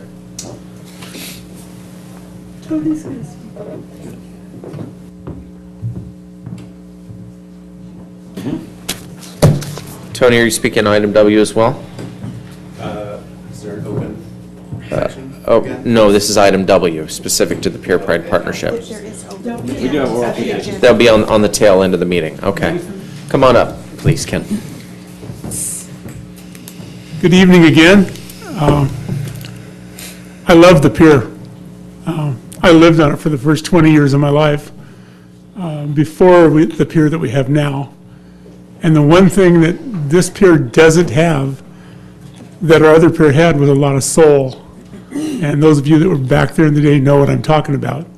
And I hope that you can support the Pier Pride group and the stuff that they're doing, because I think they're going to bring some soul to the pier. So, but I love the pier. I hope you do too. And please support them. Thank you. Thank you, Ken. So, Yeah, so I pulled this item, this partnership agreement with the Pier Pride Foundation. Looking through it, I think it's a great thing. I think the Pier Pride Foundation is doing a lot of good stuff for the pier. I just have some concerns about some of the offerings that we're agreeing to for a 5-year term for an organization that's so new and has yet to prove themselves as an organization. So I'm going to talk about some of those concerns that I have. It speaks in the staff report that there's going to be a subsidy recommendation of $2,700 as opposed to the $3,700, which is being recommended by staff. But when you add up the days at the various community center, the Casa Romanica, the use of the trolley system, public safety for the Pier Pride jumps, you get to a number well over $10,000. And one of the concerns I have is the next item that's on this that I don't think got pulled is the Positive Vibe Warriors. And they're a great example of somebody who's been in the community for 6 years now, giving us a donation of $10,000 each year, which is almost double, I think, what we've gotten from the Pier Pride Foundation. And so while I think the Pier Pride Foundation is a great thing, I'm going to support it. I think we need to make some changes and put this more in line with what other partnership agreements look like. So that's my concern. Kathy? I had, Samantha, if you could come up, I had some questions on, we're saying that we're limited to 2,700, and then in other parts, it says that they're responsible for cleaning up the entire area of the city, but then in some parts, at the beginning, it says, no, we waive all city staff work and waste management and all of that, so it didn't seem like it jives yet. Let's see, wait a minute. That we would cover any possible extra, wait a minute. The commission discussed, that's the commission, hold on. It's in there. I don't want to go through every single thing. I just think maybe we need to work out this a little better, because to me, it looks like we're providing, we are in partnership with them, but we're providing a lot of staff time to do this. And it's not clear in this what they're doing and what we're doing. It looks like we're waiving everything, but then it says in other times that they are responsible for it. The one thing that I wondered on Pier Pride, and maybe Lori can talk to it, it talks about enhancing the experience. I didn't know what that meant, if just making it nicer. The other thing, let me just quickly, because that's an important distinction. The foundation is, Kenny called it soul, I guess, but the foundation is focused on things that make it a resident-serving experience. So you would never find Pier Pride raising money to scrape barnacles off the pilings or things that the city's structural engineers. There is actually a pier maintenance plan that is spelled out by the city, and so what's in that is the city's responsibility. And the spirit of Pier Pride was when the redevelopment funds were taken away in 2012. A lot of those extras, we've had to put in the back seat, as we all know, because we've been handling the budget. And the other thing is the first year the pier, there was a $60,000 project to paint the pier, and that came out of the Pier Pride Foundation. This year, there's a $60,000 fundraising initiative going on, of which the educational signs on the pier will be replaced and refreshed. And the goal of Pier Pride is to set up it's different from an event-driven situation like item X, but is to set up a legacy program and a reserve fund against the day when, the weather has its way with our pier and FEMA can only come to a certain point to make us whole again, and JPIA can only take us so far. So it's a very lofty goal, and the track record of contributions, while it's a new foundation, have been much larger than the one that came after this, where in fact they give a maximum of 10. They don't give 10 every year. So, but yeah, it's focused on the experience. So that's different than what we were told at first. We were told this was for maintenance, that Pier Pride would raise funds to help maintain the pier. And there was a slide presentation on maybe what could happen to help the experience and start activating it. Well, and it arguably is a gray area. For example, Mr. Nielsen's here. His pet project is that we raise enough money at the foundation level to replace the restroom, which we all know is about $500,000. And so he can speak for himself, but he's looking for grants for that. And so to your point, is that maintenance? Absolutely, it's maintenance. Is it visitor serving in terms of the experience on the pier as well? So I guess what I'm asking then is what part of this, what I couldn't get is how many events exactly is Pier Pride asking to be able to do on the pier yearly? That's what I could not get out of this. That's a good question. I know, it's just, it says a couple different things, and that's why It's going to be in section 3.6. That outlines the different events that are being addressed. That includes the Light Up the Pier event. 4 total. Correct. Maximum 4. So the one is the Light Up the Pier, which has grown to be with an increasing popularity. It's going to be featured in Westways magazine this year, or this month coming up, and then potentially 3 other events.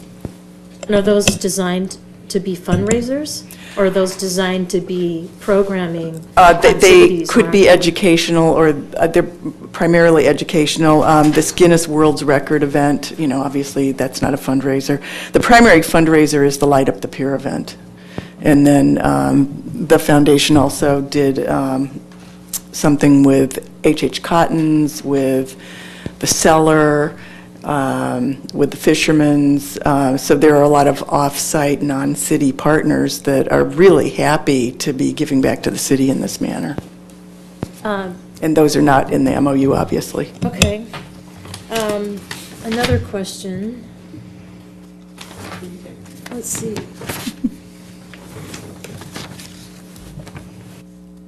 I think, Samantha, I finally found the part. Pier Pride shall be responsible for cleaning any and all city facilities after each use. And yet, in the very beginning, it states that we're waiving our staff for cleanup and waste management fees, which I take that to be cleanup. Sure, so you're referring to 4.3, is that correct? Yes. So the other section that you're referring to in the beginning is 3.2. We require any of our special event partners to clean up after themselves. If they're expecting a larger volume of participants that's going to be beyond the normal use, whether that's extra janitorial service or things like that, that's usually an added cost. It was the BPR's Commission's recommendation to take 3.2 and include it in 3.6 under the total subsidy. And that is why the commission got to $1,000 more, because they wanted to be considerate of what additional costs may be incurred. Janitorial staff, to give you some figures, is about $90 a day per event, and that would include increased restroom servicing and trash care beyond the normal maintenance contract. So to answer your question, what we could do is look at the contract and move that section and include it in that total subsidy. I think 4.3 is really there to make sure that the organization does their due diligence to clean up, no matter what, if there's extra trash service or not. Okay. That was just hard for me, because this contract was larger than anyone I've seen for events, and it's for 20 years. So it took quite a while to read it, but when it doesn't line up, it's hard to figure out. My biggest concern, I think it's wonderful that they're doing this. My biggest concern is that we're giving programming to an individual entity, and it's not the city. That's how I'm looking at it. Or am I looking at it wrong because we're partnering with them, we're doing it? But we had videos or slides shown of adding yoga, what could possibly happen in these different areas. I don't know that I'm comfortable adding that programming to the pier when it's a fishing pier. Yes, we all walk on it, but it is a fishing pier. So I don't know, it seems like we're giving, I know Samantha gets to approve everything, but it's and we would be cognizant of those activities. Each time. And yoga is an example of, we offer yoga through the city recreation program, so that's something we do collect money for. I don't know that we want to compete services in that sense. Some of the things that Pier Pride has suggested is reading and story time, kind of briefing on the history of the pier, that brings people to the pier, highlights the unique nature of it, and the special iconic establishment that it is. Yoga would be one that we would address if it was an option. There's a couple other concerns with yoga at the end of the pier beyond just we have our own yoga classes. So as staff review every activity proposed, safety would be a #1 priority, and then also blocking public access. We always do that when we look at our special events, whether it's a film permit or a soccer tournament. We're always going to look at what is that public access impact. So that would be taken into consideration. We do have similar agreements, and the point of a partnership agreement with an organization like this, you can somewhat compare it to Ocean Festival. That provides a huge event, a huge service. It takes over a lot of amenities and services for the weekend, just like the Friends Foundation Carnival takes over the meadows. It absorbs a lot of city resources. We do get a lot of money back from the Friends Foundation on that return as well. So they're a little bit more unique in that you are giving away something, but it's also benefiting, and it's not necessarily with partnerships. It's something that we might not be able to do in-house, so nonprofits can step in and say, we'd love to provide this. We see that with the Exchange Club, who does their St. Patrick's Day dance, or the Rotary Club, who does their swing dance at the community center. Those are the types of services that nonprofits often fill the shoes of. What about the comment that the BP and our commission made that there was no guarantee of any donation, no percentage of a donation for what the city is providing? So they did make that comment. What they wanted it to go one of two ways. Either there's a minimum donation on an annual basis, or there's a maximum subsidy. And so where we landed was the maximum subsidy, and we're not going to exceed that $1,000 for those additional 3 events. If it goes beyond $1,000, and say they come up with a huge event that's on the pier and it's going to require extra janitorial service, it's going to be all hands on deck from Public Works and Marine Safety, it would likely exceed $1,000, and I think at that point it would have to come back to council for review. But we're also cognizant that Pier Pride is here to give back to the city. That is really their mission, and that's their primary goal. And they're working diligently on those funding streams in the long term. Okay. The last comment I would make, 5.1, says that Pier Pride shall recognize city on all brochures, flyers, electronic media, press releases, etc., with the city logo and the wording in partnership with the city of San Clemente. I would point you to 5.6. Below that, the Pier Pride donation sign that goes on the pier, I think that should apply to that sign also. It's not mentioned in that. Okay. It should be on there that the city is partnership with them on that, asking for donations. And the other thing I want to bring up, I've seen it now with our lift signs, specifically this one's in front of a Via's. If there's a pole, and then we have these signs that they're pretty hard and they're down. Because people are walking on this pier, it's got to really be careful. These signs cut people. If you go by them, I'm going to turn that sign in, but because it's on the pier, I'm a little concerned. So these signs are actually really incredible. The Pier Pride has worked with a local sign producer in San Clemente, and they've come up with this really innovative cuff design that it's basically going to hug the railing. So you're not going to obstruct. It'll be a better footprint even than what's currently out there. You're not going to have any overhang, and they're very resilient to the fish guts and all of that that can land on those signs. So you won't see that sharp edges.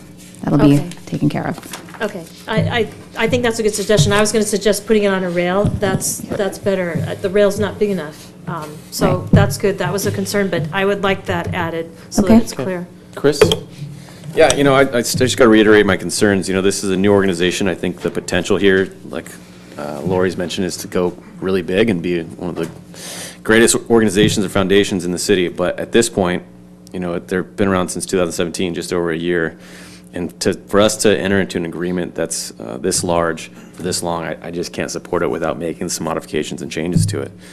I think it's just, it's unproven at this point, right? A year and a couple of months, it's difficult. Well, that's not what the staff report says, so.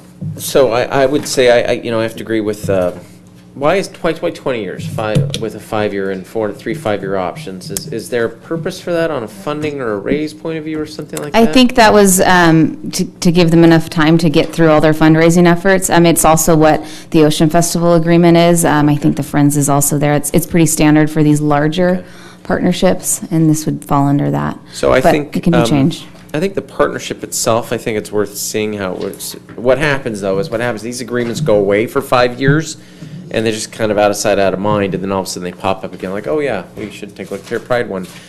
Because of the newness of the organization and also how it couples with the city, I think I could go with the terms proposed. I'll take a look at Chris's modifications. I'd like to see maybe a shorter initial term, and then we can take a look at longer renewals after that, just so we can revisit after a few years and see how it's feeling and working. What are the funds being committed? How are the raises going? Because, if, obviously we could address it at any point, the council could always direct any point, but because our plates are so full, sometimes it just disappears for a long period of time. So I'd like to see maybe an initial term of, say, 2 to 3 years, and at that point, we would have renewables at 5 years after that. So it would be 3 and then 5, 5, 5, because it would come back at the 5-year anyway, but you want it to come back in 3 years? Yeah, I think it's worth taking a look at. That's shorter reasonable. term or something that comes back a little sooner so we can gauge its successes. And then, taking a look at some of the cost items. For us, there's obviously benefits being derived. The city is deriving the benefits of its residents working to raise appreciation for a really beloved asset. But if there's a hard cost involved, I think that's what we do. We look at those hard costs and ensure that it's balanced. So,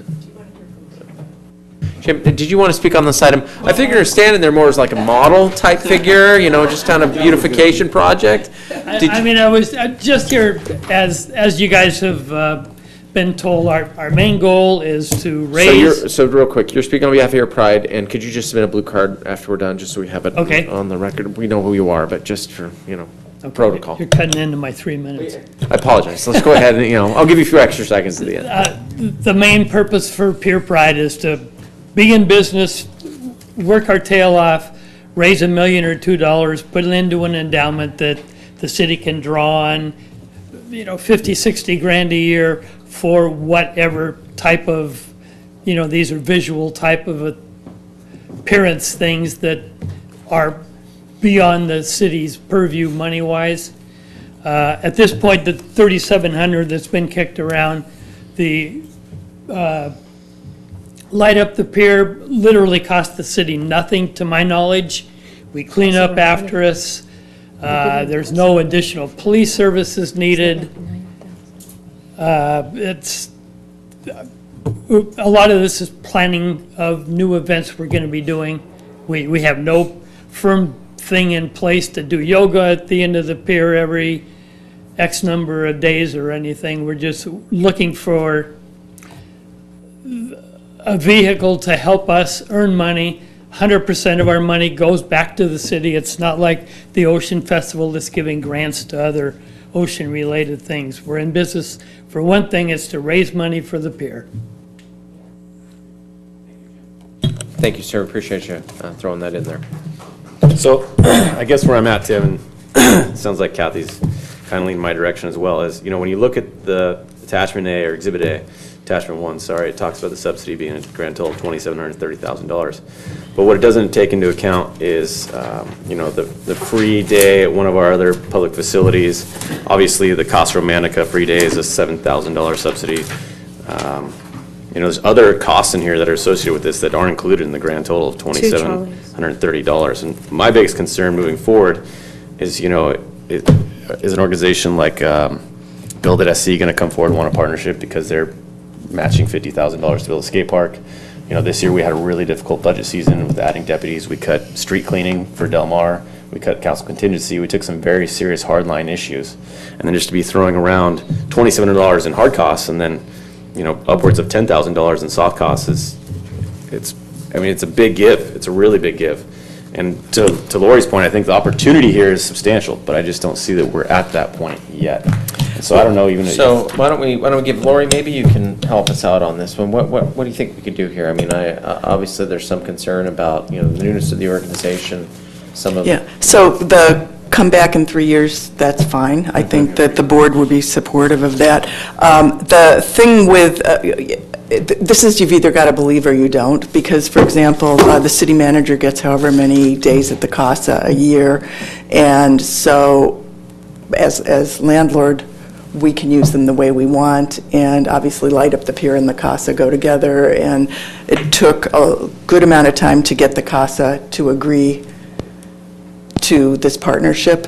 So I don't think the skateboard park people, for example, would come and say, well, we want that too, and there's really not a price tag on that because there's 5 of them.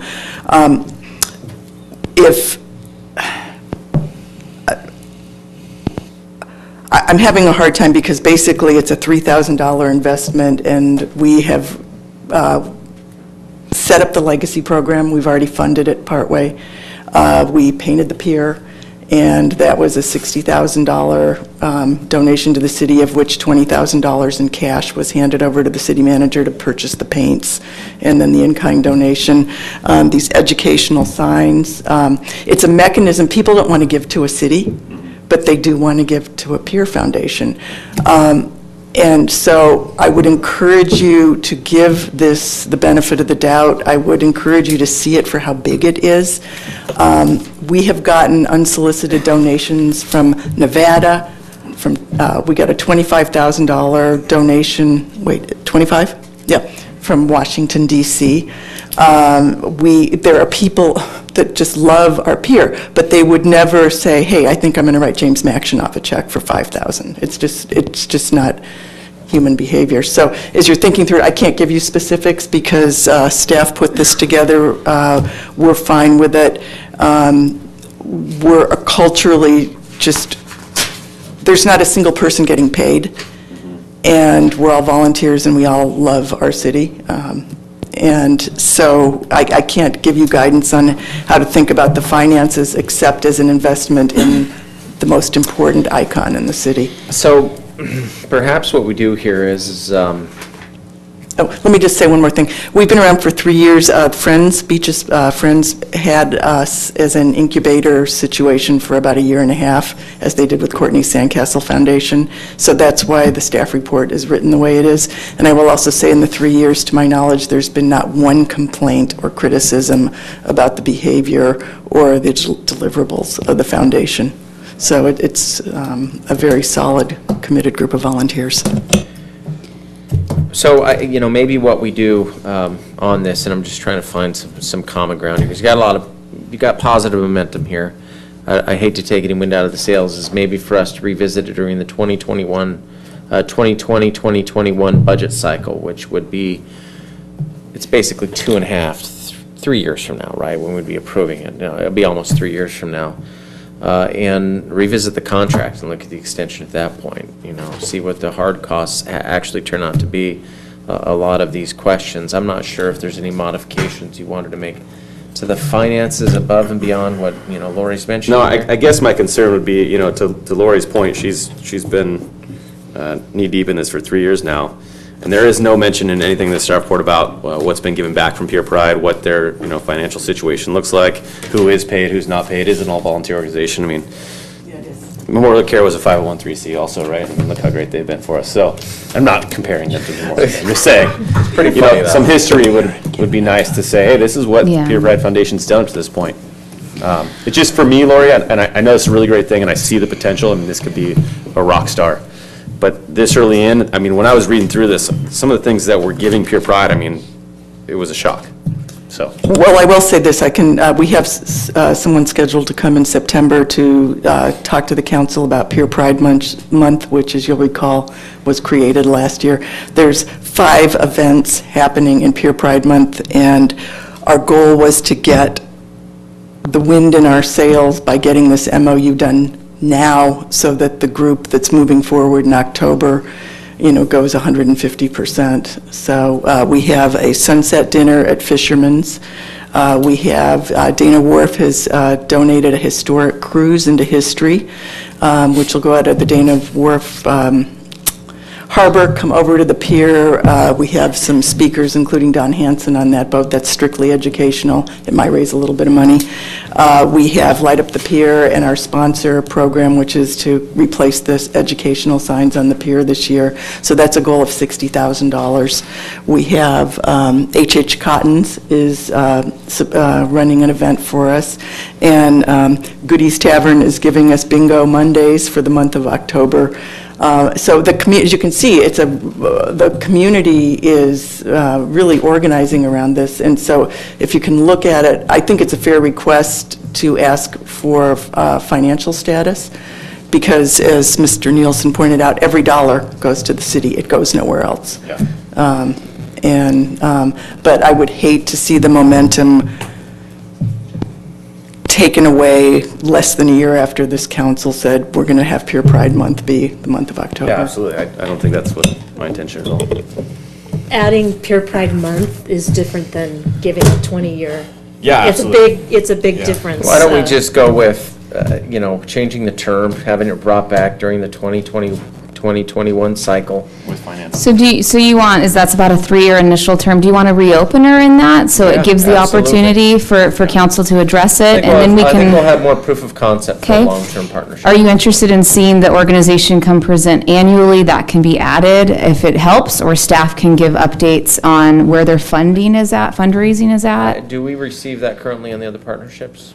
We don't, but it's something I'm working on. I think it's really valuable. We do give a lot of money to different organizations, whether it's and Ocean we've Fest or put that into Friends, our, we at the foundation have put that into our Right. calendar. We've got a speaker all lined up to come, I think, to the first, we were going to obviously check with staff for agenda, but ideally the first meeting in September, and as I think Julia Darden was here last year, the first.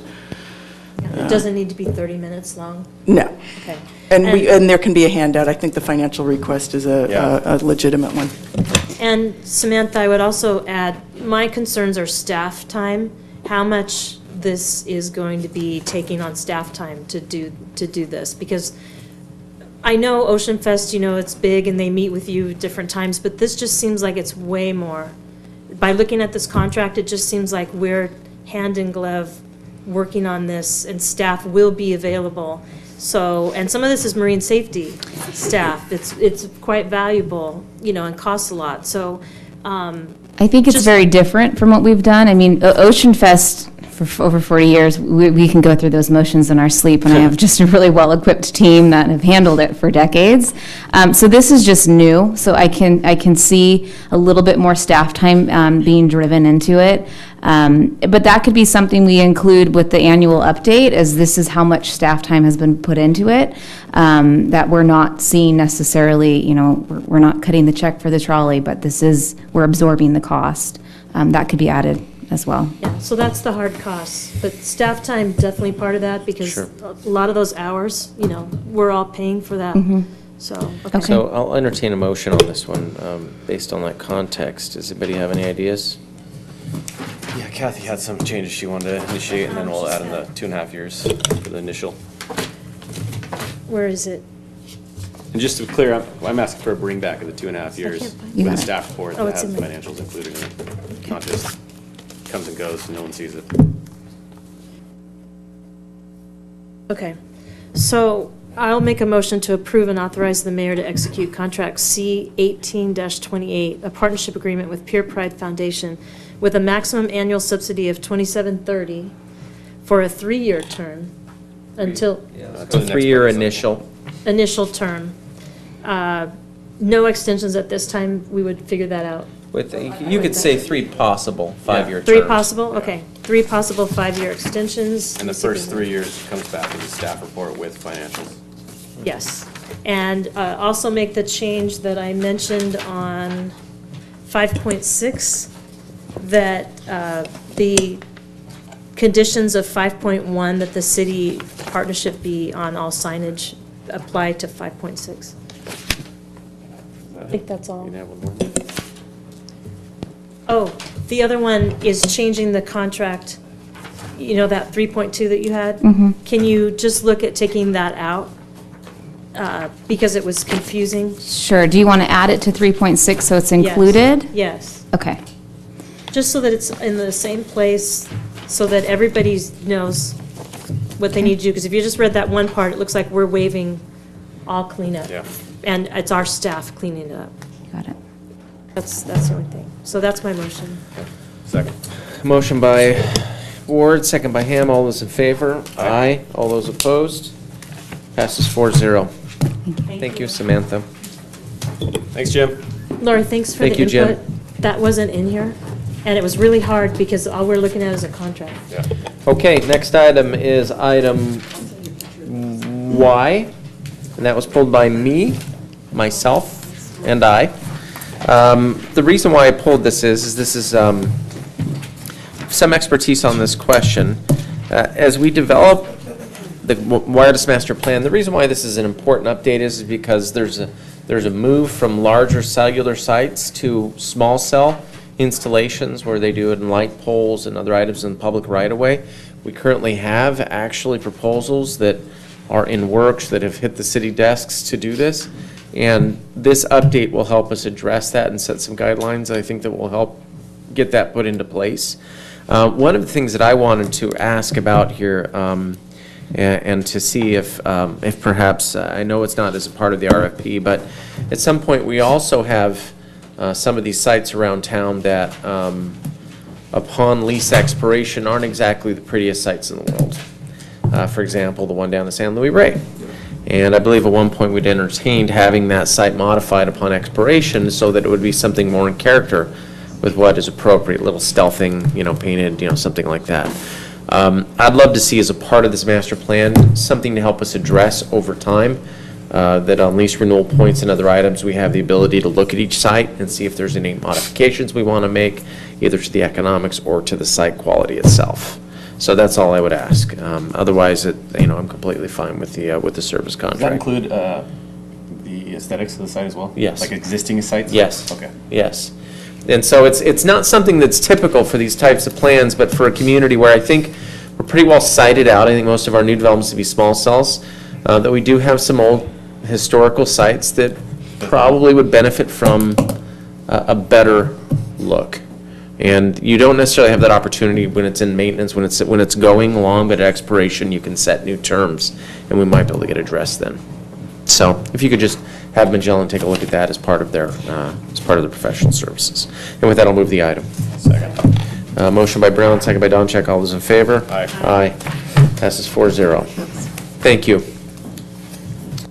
And sorry for the late notice on that. That just came to me earlier today. Item double C. Who pulled that? Public didn't pull, is there any? Z, right? Z was Tom. Z was Staff. Tom. Oh, there it is, staff. Sorry about that, Tom. I didn't mean to skip you. My apologies. Okay, thank you. Mayor Brown and members of the council, Tom Vonnegut, Public Works Director.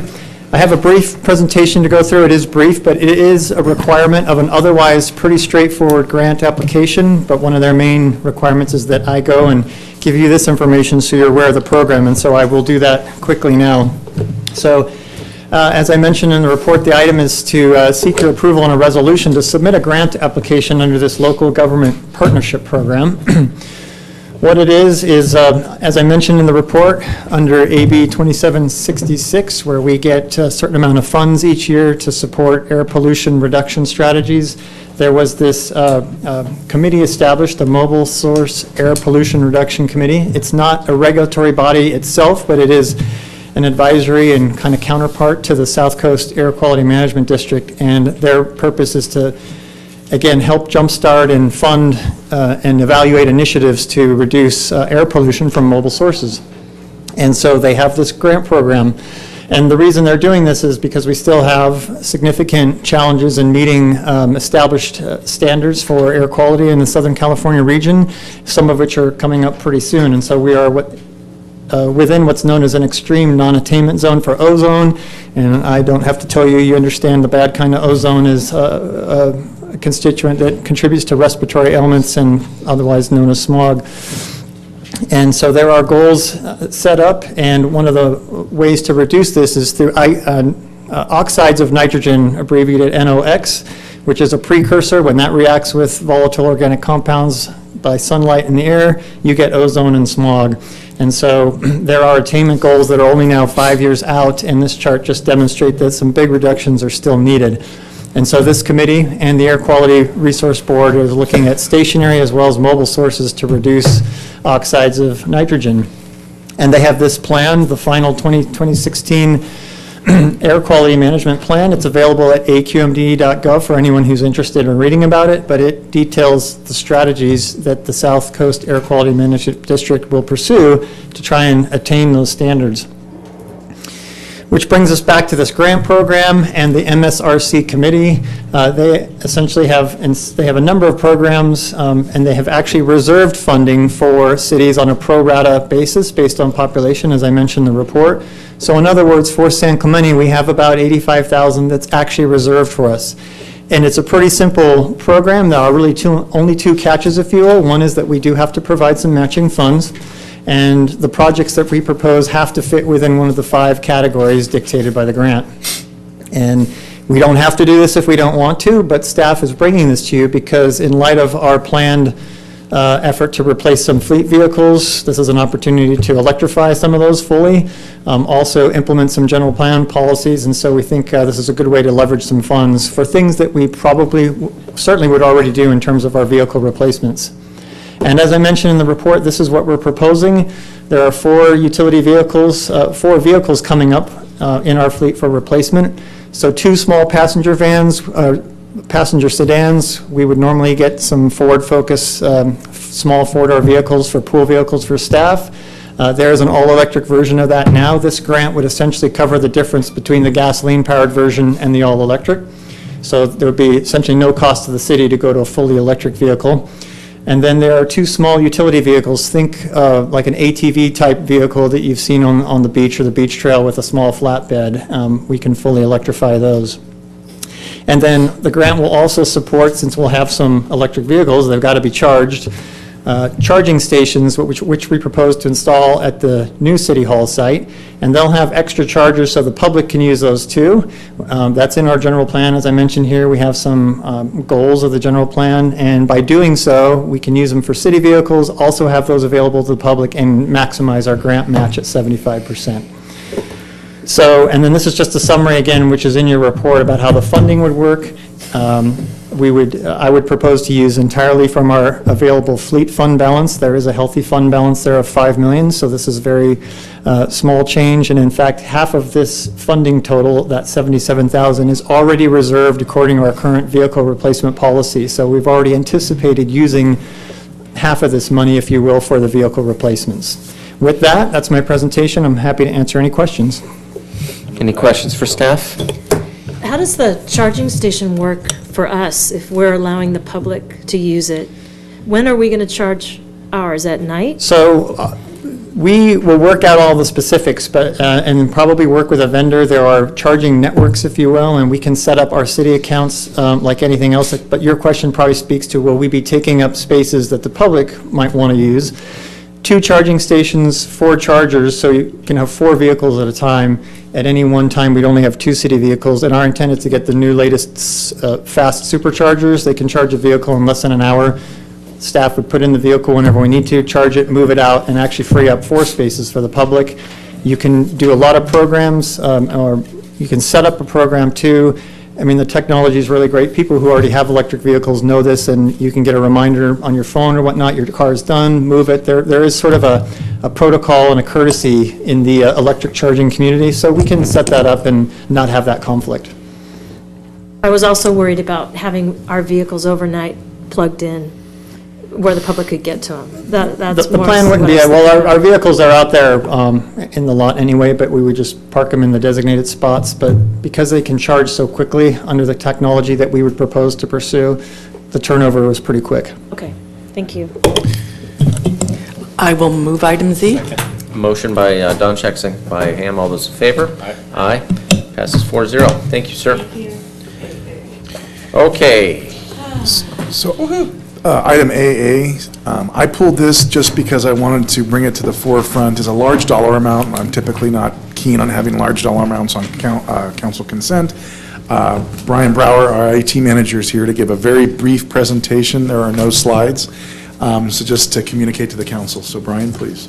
Good evening, Mayor, members of the council. Brian Brower, IT manager.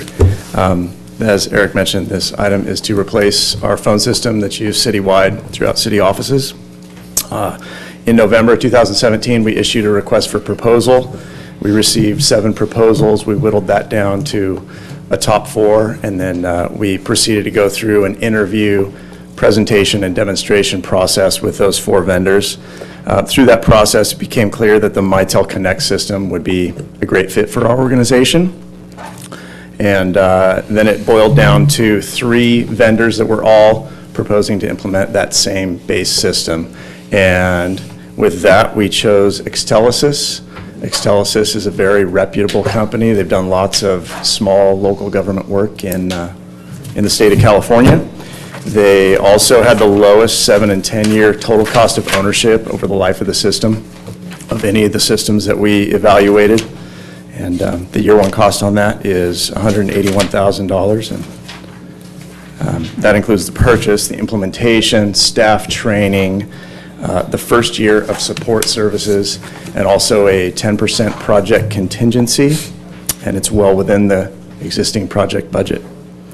And with that, with approval, we expect that once we have a signed contract, the project, it'll take about 60 to 90 days to complete, and we are looking very forward to getting this one off the ground. Fantastic presentation, Brian. I'll move the item.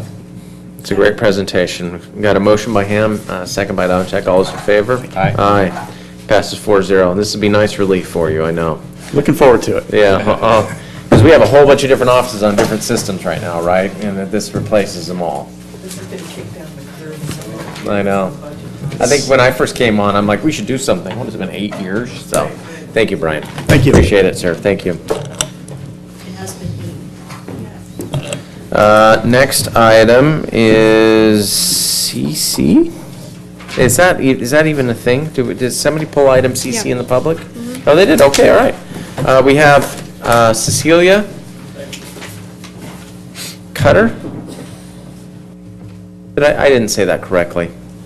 Could you correct me? Kucher. Kucher. Rhymes with butcher. Okay, I will remember that next time. Okay. Hopefully there's a next time. Hi. Good evening. Great sense of humor. Council, I'm Celia Kuchar. I'm representing the Orange County chapter of the California Native Plant Society. And we are concerned with the health and management of native plants and vegetation throughout the county. And management of native vegetation in our natural open spaces must include effective practices to combat invasion by non-native plant species. Now, your guys' new integrated pest management policy outlines reasonable pest management practices to combat the invasion of the city's natural open space lands by both plant and animal pests. Prevention and non-chemical control methods are emphasized, and both organic and non-organic chemical pesticides may be deployed as situation warrants. Now, one problem that I have with the policy is that pesticide seems to be used to indicate herbicides, insecticides, and rodenticides, which is a bit confusing at times. I won't go into more detail, but in section 4.4 is mainly about rodents, and section 4.1C talks about using bait formulations of insecticides, but then they're talking about rodents, and you don't kill rodents with insecticides. Sorry. And section 4.5, pesticides seems to refer mainly to deal with weeds and invasive plants. So it's a little confusing to have all of them called pesticides. The parts of the policy that apply to vegetation management on natural lands are sections 3.0B, 3.0D, and under that there's B, C, and E. In section 4.4, it says pesticides may be used when the steps above are ineffective, and consistent with the guiding principles using in section 4.4.1 in the open space and trails, which is what our chapter is concerned with, is the open space and natural lands. It says to use organic pesticides first, then use non-organic ones if you have to, but only if deemed necessary. However, my question, as this policy is applied over time to invasive plants in open spaces and along trails, it is likely that experience will show that procedures 4.1 through 4.4.1A are ineffective for some persistent perennial invasives such as castor bean and pampas grass and artichoke. Under this policy, will it be necessary to go through procedures 4.1 through for all of them for every infestation of these known resistant species every weed season before you get to be able to do 4.4.1B, which is to use non-organic or chemical pesticides, which are the effective ones? Or can you allow experience with these species be allowed to guide a choice of applying the effective control first? That would certainly simplify and speed up management of the tough and persistent invasive plants mentioned. I'm going to have to give you just a few more seconds if you could wrap Okay, anyway, that's basically my comment. It's not clear in the policy whether that's an issue can be done. Here is a copy of what I just said with a few other comments, and also our position on herbicide use. So, Mr. Mayor, maybe we should continue this item and consider your comments.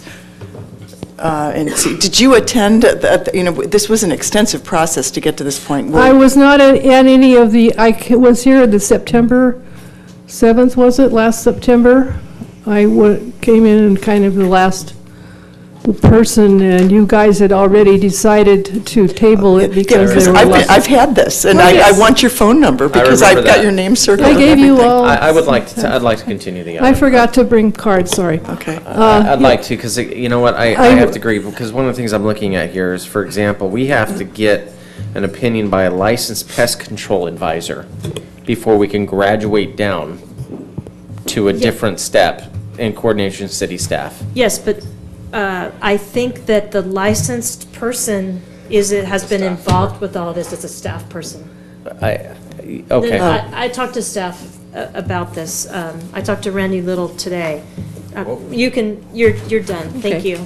I talked to Randy Little today, but what I also wanted to talk to the council about is Christina Shea called me last night about this. Irvine has switched over to this. Yeah, and yes. No, they have, but I know. the costs are starting to come down on it, and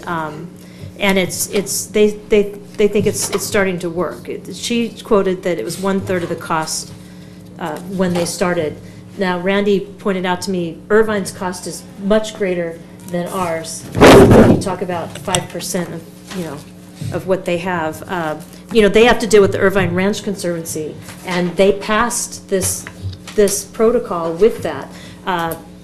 This speaker was here last time, and we were stopped because we put an overall ban totally on using Roundup, which is the glyphosate or whatever it's called. Well, we didn't do that. We No, weren't we interested tried in to. doing, no, we didn't even want to. No. It was suggested. That's what was in our staff report. So we were stopped. We got a letter from the state saying, you can't rule it out because sometimes it is warranted. When you have an invasive species, which is weeds, you need to do that.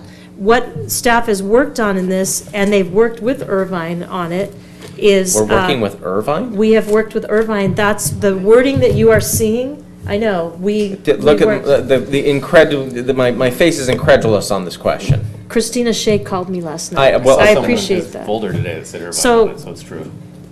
Irvine worked with our staff on this, and that's why we saw the change in the wording. And I called them to ask, because I had Irvine's policy in my hand, and I wanted to know if the wording had been changed. So I think her concerns of invasive species are taken into account, because this policy is, it's reasonable. It says here, it's a balance between the first striving to address pest problems without pesticides, while still allowing the use of pesticides when other measures have become ineffective. That's what they're... I think the only way I'll send off this knife is staff has absolute discretion to use the pesticides as they deem necessary.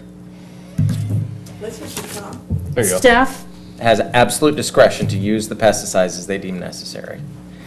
That's what my feeling is. Tom, if you'd like to come up and chat about it. Staff formed this. We don't have a phone number. This staff report in order to try to go to organics. It's going, San Juan has passed it. I think Costa Mesa, I don't know if it's Costa Mesa. Do you know the cities that have passed this? I know Irvine has. Only I think- Irvine. No, San Juan is in a process or has done something similar, but doesn't look like this. okay. Go ahead. So, Mayor Brown and members of council, Tom Vonnegut, Public Works Director, let me quickly answer the questions. I think there's good answers to the speaker, and then address the latest discussion. So, there was a comment about pesticide versus, or insecticide, some terminology. Pesticide is the accepted general catch-all for insecticides, herbicides, rodenticides, all that. We did catch that minor change in the one section where we were talking about insecticides, but you don't use those to kill rodents. We made that cleanup item that's before the city clerk that we would ask the mayor to sign because it didn't materially change the policy. We did catch that. The other question was, do you have to go through this hierarchy every single time? No, of course not. We're not trying to be bureaucratic about this, but we are trying to, and this is where some of the discretion versus not, we're trying to honor the policy and not just at whim decide, depending on which way the wind's blowing, what staff wants to do in any given day, that there's a policy that you've approved that guides our actions. So, and to that extent, unless we have strong evidence that a particular organic product doesn't work on an invasive, well, then we don't need to waste time trying that. We'll go. But to document and show a thought process that we just haven't resorted to the kind of things that are making people concerned, which is why we're having this discussion in the first place about some of these synthetics. So hopefully that addresses that concern. We do have the flexibility. We do have either, I believe one of my staff members is a licensed pest control advisor, and so that is a staff person, and it's the maintenance manager, and then ultimately my responsibility as the department head to make sure this is being followed, and that if we are choosing to get down to the lowest level where we need to use synthetics, that we have gone through and documented so that we can show that we're still honoring the intent of this policy by trying other things first. And that person and my staff and my manager believes most of the time we'll be in good shape. We can do things with the manual weeding like we do, but there are times of year when it gets crazy, and there are times of year when we know organics won't work, and we're going to have to use some synthetics, or there are applications like invasive control in open space. So But I think this came to you because of the concern that we're just doing this and we're not really thinking about it, we're just applying Roundup. And so the committee went through this process. On page 2 of the staff report, when we came to your council, you gave us direction to look into. I tried to succinctly describe how we responded to your direction. As I noted, Fish and Wildlife Service had more comment, and so we think, and Michelle Schumacher, who spearheaded this on behalf of Non-Toxic San Clemente, apologizes. She had a family issue and couldn't attend tonight. They are in support of this. They feel it's a good balance, and so I'm just speaking on her behalf. So hopefully I've addressed your questions and happy to answer any more. So I'm going to be supportive of it because it's not just here in San Clemente, it's in many other cities. The parents of children in our city are very worried about pesticides. It's not, I don't believe that this is overblown. I don't believe that we're trying to be too careful. I believe that this is what we should be doing. It's not ruling out Roundup when it's necessary, and we have a fiduciary duty in our open space to control invasive species for other cities. So we are going to do that. You're making very good points. Why don't you make a motion? So here's what this is, though, is that to me, it's one of those things that we're on a cutting edge of an organic policy that only Irvine has adopted, which has vastly more money than we do. Vastly more money than we do on this question. Hear me out. We are imposing monitoring services now that we aren't currently doing, which means more cost. It's our staff. More cost, more staff time. We just sat and spent an hour over $3,700. What's the cost going to be? How much will this cost in our contracts for us to add these bonus services, monitoring, reporting? The cost is, it's 5%. I have the dollar number. I could get it for you because we have proposals in already, and so we've seen in the weed control, pest control area that we're looking at the same range Irvine experienced, 5%, but their gross number is a lot bigger because their contracts are a lot bigger. So our staff recommendations, 5% seems like a reasonable, modest increase to try this out, and we can pull back and give you an annual report if it's your liking, but... Is that 20? Is that 50,000? Is that 100,000? I'm sorry, I don't have the number. I'm not sure if I put that in the report. I was just going off of the percentage, so I don't have the raw number.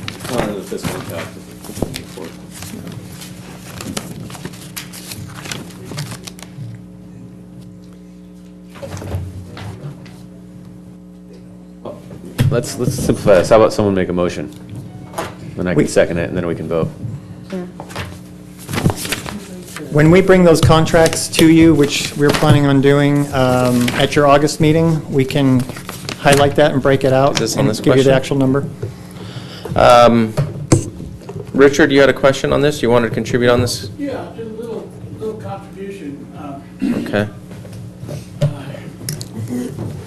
Gosh, I've been involved in the herbicides of this for many years through Trout Unlimited, who's very concerned about using rodeo or Roundup in a water environment rather than rodeo.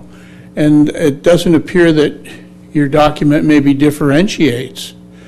So to use the wrong herbicide in a wetlands area would be a big no-no. I mean, it's because the steelhead trout are endangered and you would be potentially affecting them. So it's really important that I think you get all the input. The fact that you could get Celia Kuchar to come here tonight and add some comments for you is really nice of her to offer that.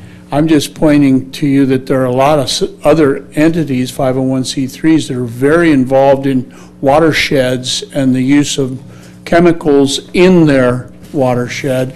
And so if I were to ask you, how do you remove a rundo? You would know, of course, right? Because you've volunteered hundreds and hundreds of hours to doing it. But if you haven't, then you need the experts to help you with that. So it hasn't been circulated to the right people that work in the watershed and work with these. Like if you're removing artichoke thistle, you don't spray it down with rodeo. You can, but the work out at Star Ranch shows that physically cutting it at the root repeatedly can have a better outcome without using the chemical. So you have to have a flexible procedure, and you have the support of all the people that care. Thanks, Thank Richard. you. Appreciate it.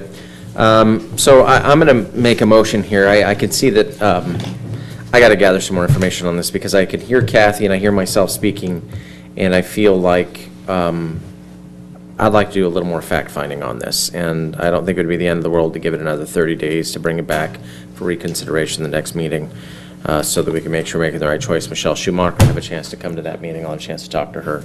But I'd like to take another 30 days to take a look at this. If that would be okay. If that's a motion, I'm going to second it. First of all, I applaud, I think of Michelle Schumacher, rightly or wrongly, as kind of the moving force on this issue, and I applaud her and this subcommittee.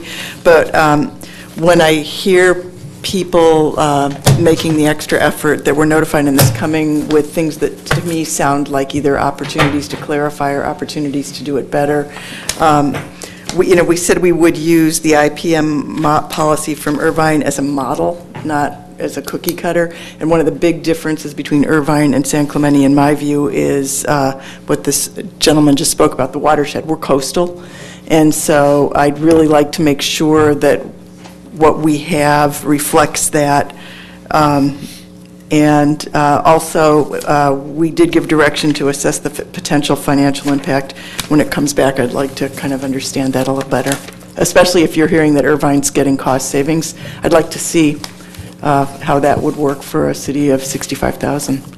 So I'll make a move to bring this back in 30 days. Yeah, and I'm seconding you. Motion second. Motion by Brown, second by Don. Check. All those in favor? Aye. Aye. Can I ask for a point of clarification? Yes. We'll have some contracts coming back to council at the August 21st council meeting that would be landscape contracts that would have this reporting cost included in there. So I just want to make sure that we're on the same page. Is it the council's wish to not have those monitoring costs in those contracts at the 21st and deliberate on this separately, and if it lands at... How did it get baked before we approved it? I mean, is it just because it was a matter of course? Can I say something on that?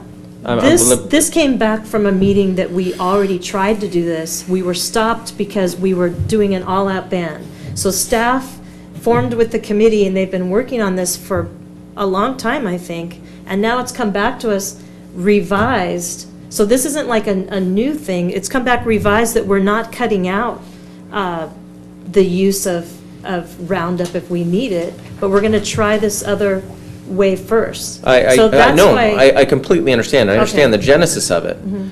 But we find ourselves approving an agenda item that we've already gone out to bid for, and we're going to receive in contract costs. No, I think he's just talking landscape. The landscape contract costs are coming back with this policy already applied.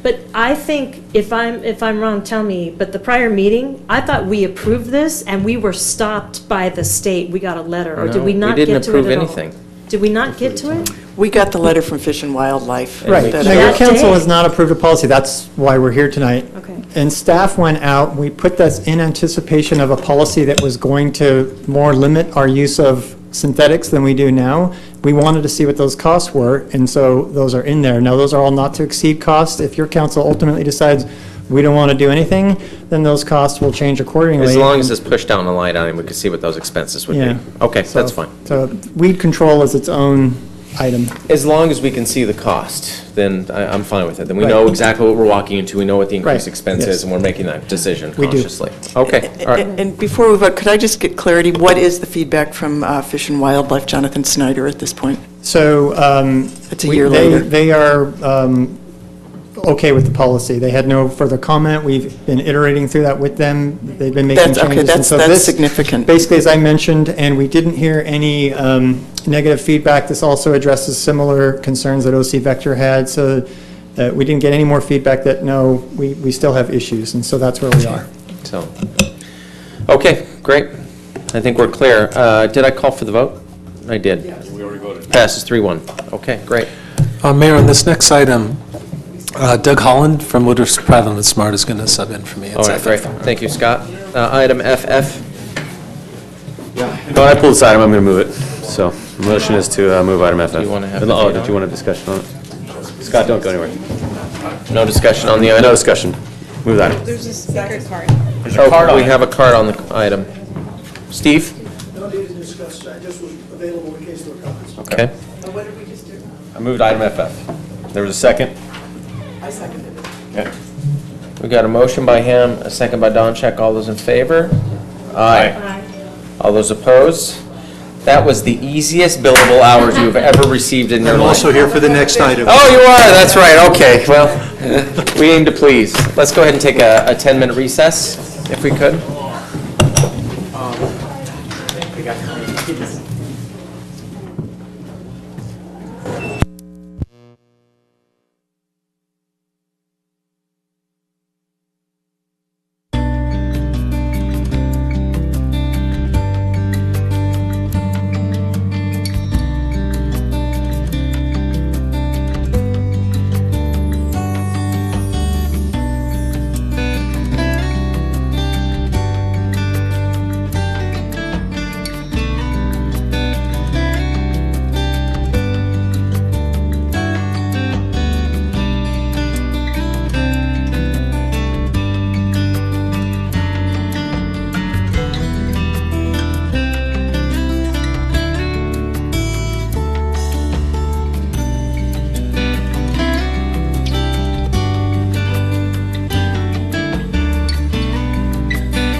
Let's go ahead and reconvene the meeting. We are out of recess now, and we are on 7A. Go ahead.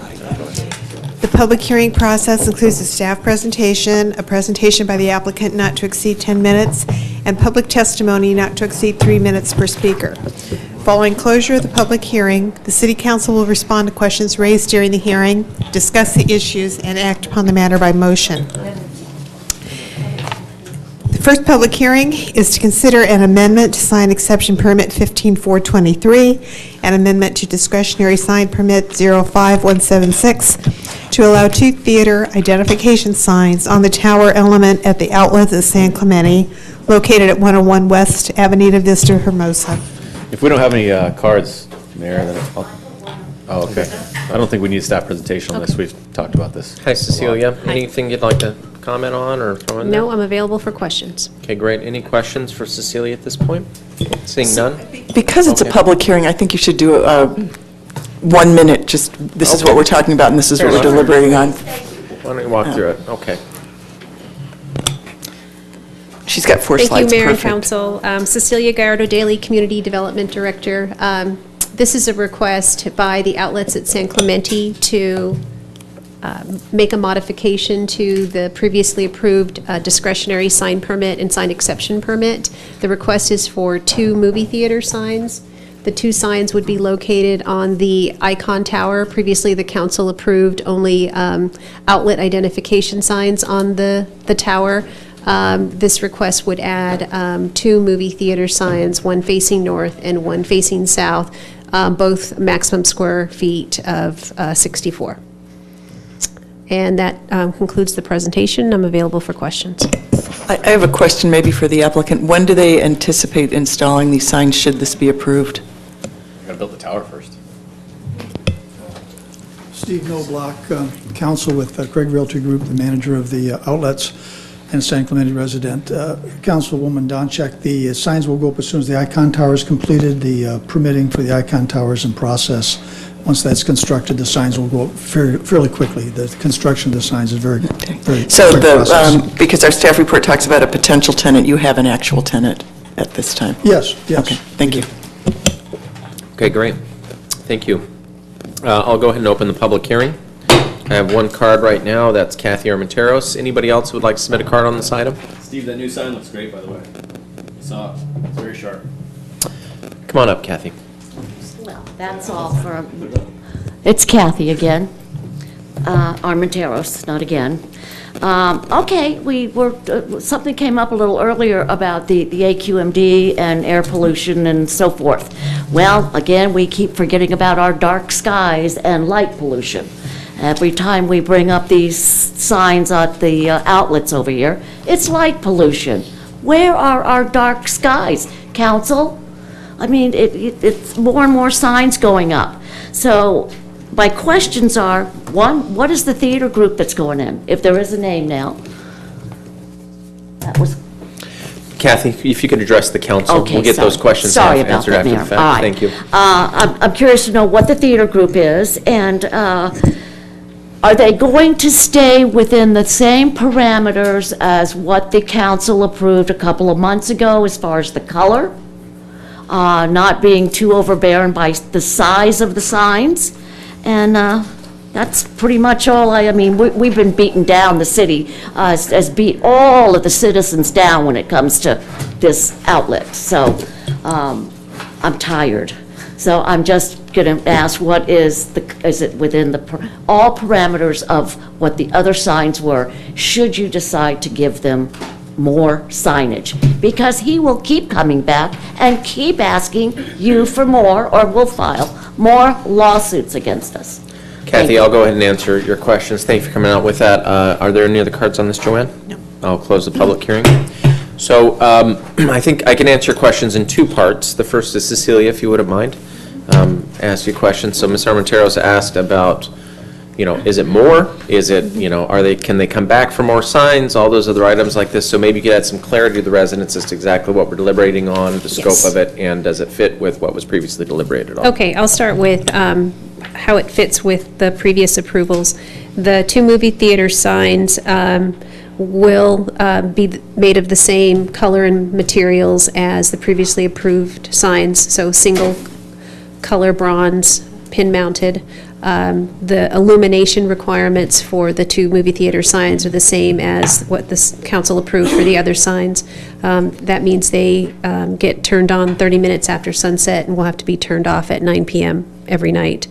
And with respect to additional freeway-oriented signs, the outlet mall was grandfathered into the previous sign ordinance, which allowed you to request freeway signs through a sign exception permit. The ordinance has since changed, and freeway-oriented signs with a sign exception permit are no longer an option. So there would be no further freeway-oriented signs at the outlet mall under the new ordinance. Thank you. And if I may, our city attorney, this is a product of a settlement agreement that we signed, and so maybe you can give some context as to can they sue us again, and what the legal ramifications of it all. And I do believe you are correct, Mr. Mayor. There was a settlement agreement between the city and the developer. One of the components of that settlement agreement was that 2 additional signs would be permitted, and also that this hearing would take place this evening. And would it also cover that if they decided to go for more signs, could they sue us for that question? They cannot. I believe that they are stuck with this particular configuration and these particular signs that were authorized pursuant to the agreement and under their prior development agreement with the city. Excellent. Thank you. Kathy, does that answer your questions? Thank you. Okay. Just want to say, no one's stuck. We're all excited. And I think, yeah, I think part of what we're looking for on this settlement agreement is, I believe it was Epic.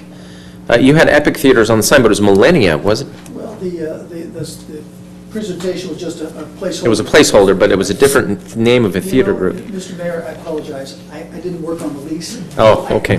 I'm not really familiar. I know, what I do know is that it's going to be one of those very comfortable. Sinopolis type. Yeah. Metropolitan, I think it was, yeah. Yeah, Metropolitan, Millennium, one of those. I should know that. I apologize. Are you ready for a motion? Yeah, we are. So we've got a lot of things that are a product of the settlement agreement that has already been published and is available. For example, Chick-fil-A, which personally to my family is a very exciting development.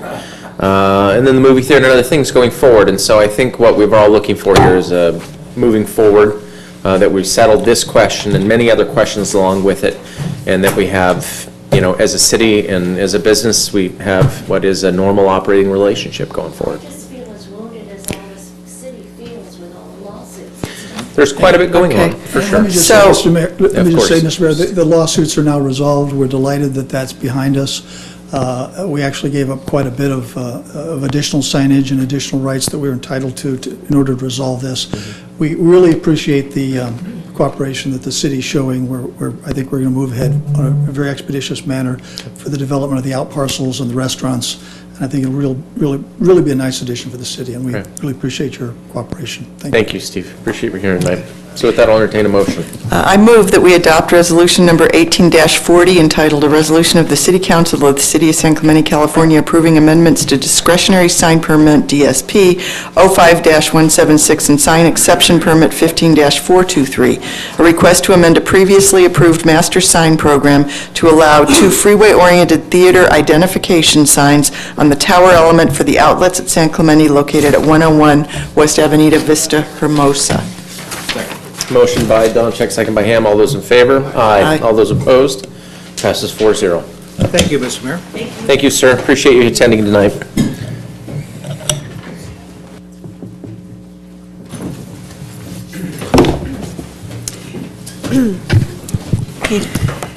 The next public hearing is to consider a city-initiated amendment to the San Clemente Municipal Code regarding the timing of vested rights.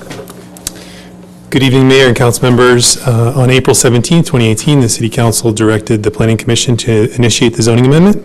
The amendment resolves ambiguity in the zoning code with clarification that non-conforming entitlements are vested only if the city has issued building permits for the project and construction has commenced, or the city and the applicant have entered into a development agreement. And at the June 20th Planning Commission meeting, the Planning Commission voted to recommend the City Council adopt the amendment. And I'd like to thank the City Attorney's Office for helping staff prepare the amendment. This concludes my presentation. Any cards? We'll open the public hearing. Are there any cards on this item? No, sir. Seeing none, I will close the public hearing, and we'll entertain a motion. Move that we introduce ordinance number 1658, entitled an ordinance of the City Council of the City of San Clemente, California, to approve zoning amendment ZA 18-209 to amend San Clemente Municipal Code Title 17, zoning chapter 17.04, administration section 17.04.030, applicability relating to the timing of vested rights. Second. Motion by Ham, second by Ward. All those in favor? Aye. Passes 4-0. Thank you for your presentation, which was very expeditious and timely. Great job, staff. Next is a report from the Assistant City Manager concerning the possibility of adding a measure to the general municipal election ballot of November 6, 2018, relating to increasing the transient occupancy tax and clarifying the definition of hotels that are subject to the tax. Okay. We have a card. Let's hear from the public. Eric? Well, let's hear from staff presentation first, if that's okay. Absolutely. So at the last council meeting, I want to say it was the June 19th meeting, we had a discussion with the city council about ballot measures. At that council meeting, the council directed staff to re-agendize the TOT. One of the questions that was left open was to the polling of the community in terms of TOT and other taxations. If the polling came back with a different consensus of what the TOT rate should be, based on our polling, the community was agreeable to a 13% TOT rate. So what you have before you tonight is the proposal to raise the TOT, and I should preface it, to give council the opportunity to approve the item for the November 18 ballot, to put an item on there to raise the transient occupancy tax from 10% to 13%, the same initiative that we did in 2016, and I want to say it lost by a narrow 8 or 9 votes. It was a very small margin. How many times did you count that? Just a couple of times. That's for you, Brad. I understand. Okay. Thank you, Eric. Now, with that, concludes staff report, and I'll take any questions that the council may have. Any questions for Eric at this point? Are we going with the two-third vote or the simple majority vote as a staff recommendation? Simple majority vote. And previously in the LTFP in 2016's LTFP, we talked about the differences of whether you wanted to earmark the revenue specifically for a service, which would require a supermajority. All this will be doing is just revenue to the city that gives the city more revenue to increase programs and services as the council sees fit through the budget process. Thank you. Did you mention what the percentage was for the polling? I want to say we were at about 75% on the TOT approval for 13%. And again, anything above 60% is typically a good thing. Okay. So we'll go ahead and hear from the public. Brad, how are you? I'm well. Welcome, everybody. Hi. Welcome. I want to make a few comments on this. I'm glad you're putting it on the ballot. I think it's a smart thing to do. My question is, when I read this, it's interesting that, well, one thing that troubles me is the staff reports, particularly this one. The lack of information, this is just outstanding. It's not a criticism. This is a standard report. It's not criticism of the writer or anything. But does council know the rates in the rest of the cities around here? I did research today. The TOT rates in San Clemente, like you said, are 10%, Dana Point 10%, Laguna Beach 12%, San Juan 10, Mission Viejo 8, and Laguna Hills 10. We're taking quite a radical jump that we're asking our taxpayers to do. That's your job. We'll set it at 13, set it at 15, set it at 12, set it at 11, you only get one. I think you're barking up a way too high a rate. I think you're going to create less revenue for hotels by raising the rates 3% over everybody else. That will actually result in less money. This report doesn't tell you about elasticity of demand. You should know about that. I hope you all do. As you raise rates, you get less revenue. So the fact that you raise rates 3% doesn't mean you're going to get 3% or actually about 30% more revenue. So you may get more revenue than that if our rates on our hotels go up and people stay 100%. But if this were true, just raise the rates to 100% and tell the taxpayer to approve it. Now, if you have a $100 room, you pay $100 in taxes. I just suggest, and I don't know the answer to this. I'm not sure the 13% is not the right rate, but I would have sure done more analysis than this and just peg a 13% rate. You get to decide. Obviously, that's up to you. But I think it says the TOT would not impact residents. Well, it may impact hotels, and they are residents. Kathy, you shake your head no. If people stop coming because of this rate, then it will impact hotels. It may be that the 3% rate doesn't, but that's not disclosed anywhere in this document. And I don't think anybody knows whether it will or will not impact. The voters obviously get to decide. But, it says that this will increase TOT revenue. No, you don't know that. It's only going to increase the rate that's charged. It could decrease revenue. If you were to raise instead of 3%, 50%, you're going to get no revenues, people will stop staying here.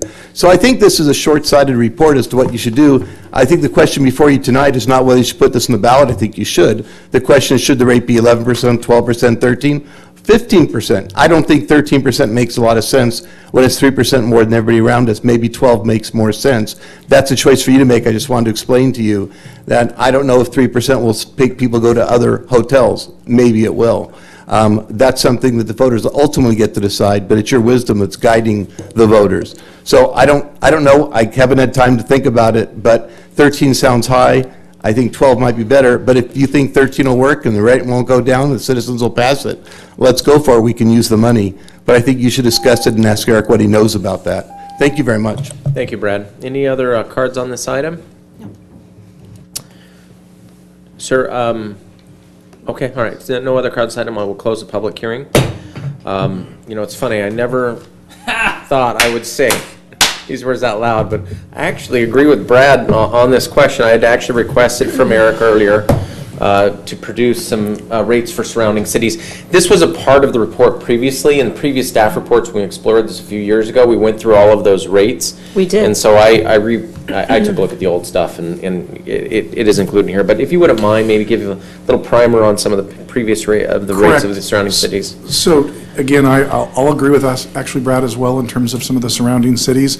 Some of the other coastal cities that we looked at in the LTFP paper did have 13%, and they were more resort beach communities. Santa Monica is one that comes to mind, and I believe Huntington Beach. I'm waiting for the document to pull up. It's taken a while. And because of the lack of TOT increase, it hadn't been touched for over 15 years from its original adoption.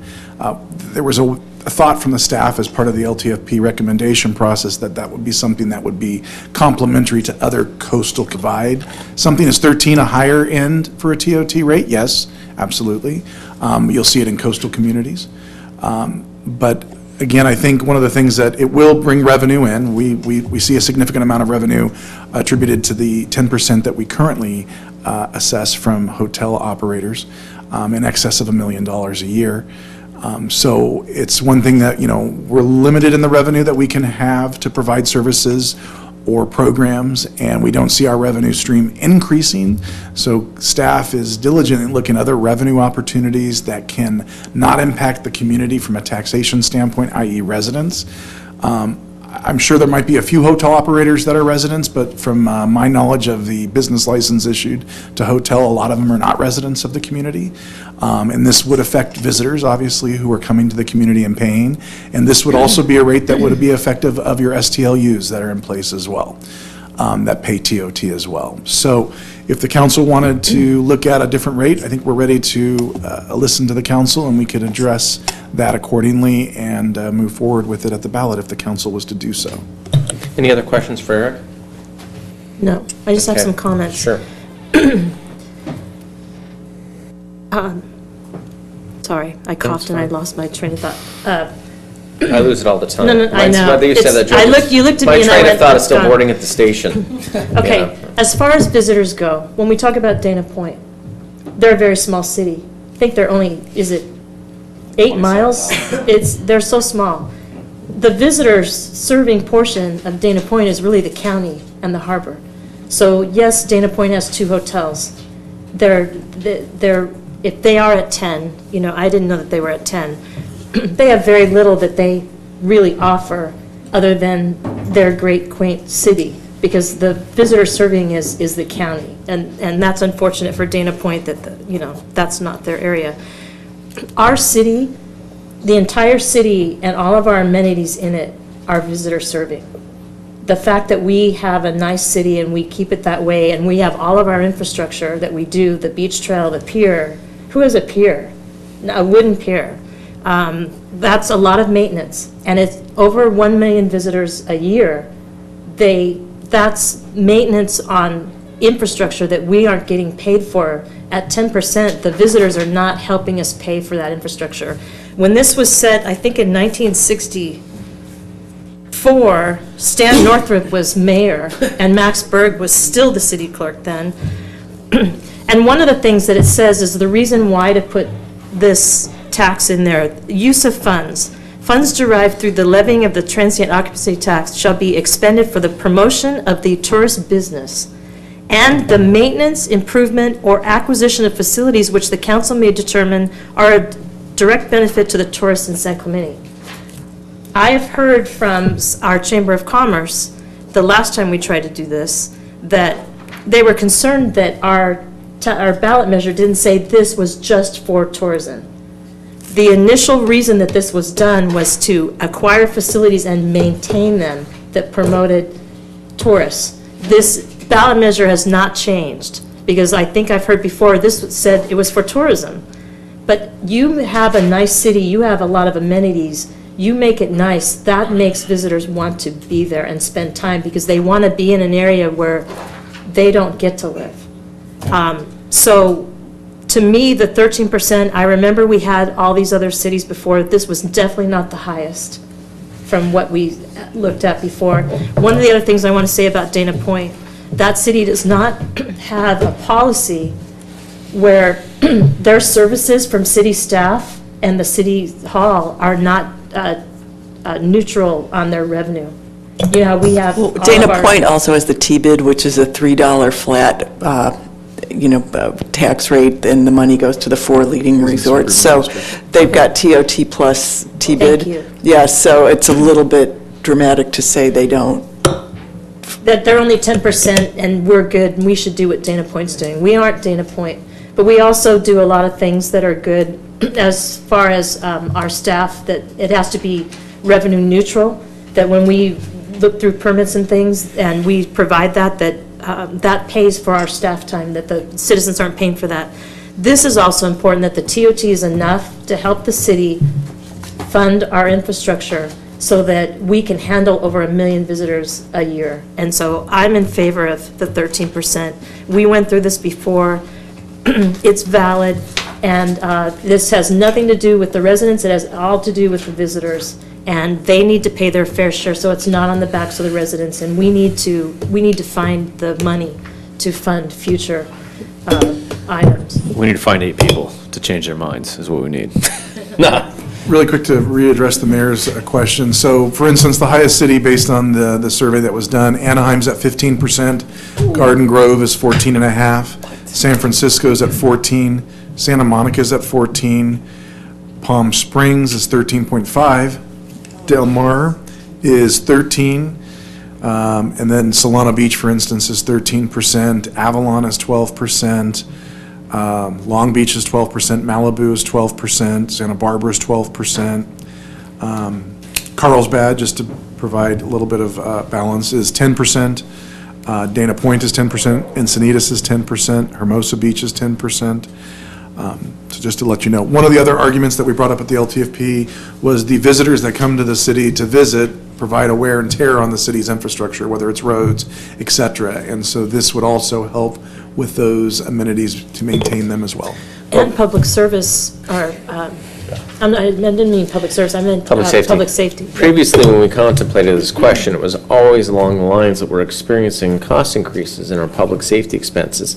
And we'd hope to offset that by using these funds. Now, for a specific funding purpose, it needed a 2/3, I believe. And so, we went with, granted, it was a general fund contribution, but we had these escalating costs. We'd hope to basically just, dedicate it, to that public safety expenses. There was some political, games being played around that question, but it really was, originally it was when it was done a few years ago, it was for that purpose. we still, have to offset those expenses. That's correct. And although it is continuing to go in the general fund, the idea is we do have an ever-escalating public safety cost, and so we're looking to try and address that. And primarily because we do have a lot of tourists and a lot of issues, and more often than not, that impacts public safety first and foremost. So I am for putting this question to the voters again. I do believe there should be some discussion around the rates. This lost by a very slim margin, but it lost. So do we address the rate structure? Granted, it has been 20-plus years since we contemplated the question, but maybe we should take a cue from the voters and you could go with a 12 or 12.5 and maybe more in line with some of our surrounding cities. Did the polling have a rate in it, or was it just a conceptual? It had 13% in the... Oh, so the polling had 13%. Here's where I'm at. We literally have to just convince 7 people to change their minds. So I think Tim's got an idea. He likes to agree with Brad on this one, so I think if we go 12.5%, that 0.5% is enough to change 8 people's minds to sway the other way, get a vote in favor. So I'm supportive of it either way, but I think 12.5 would be a good. Chris, I'm good with 13 if you think the voters will approve it. I don't think they will. They voted against us last time. I think part of it is yes, philosophically, of course, I don't think that increasing taxes by policy is a really great idea. But we are stuck in a very challenging environment where we have escalating costs, almost exponential, and also a public that it's very, I've said this before, it's very different when you buy your home for $150,000 versus buying it for $800,000. I think you have an expectation of the surrounding city and the services you receive from said city when that happens. You paid a lot more, you're paying a lot more in taxes, you expect a lot more services. You're not going to get it as much with 12.5. And I agree with that. I agree we will not. But I think, for us, for our part, I think that to ignore, a very narrow loss would be not a great idea. I do think we need to take a 0.5 point reduction on the rate. And frankly, we find out that it's low in a few years, we can always place the question before the voters again for an increase in the rate. There's nothing that prohibits us from removing a tax or from removing a tax or from placing a tax on the ballot on these questions. So, I'm comfortable with 12.5. I know it's not everything we wanted, but we had a narrow loss with 13. So the public spoke, and maybe we can have better luck at 12.5 with this same question. Can walk us through it? Could we get the financials on that? I know it's 200 and something.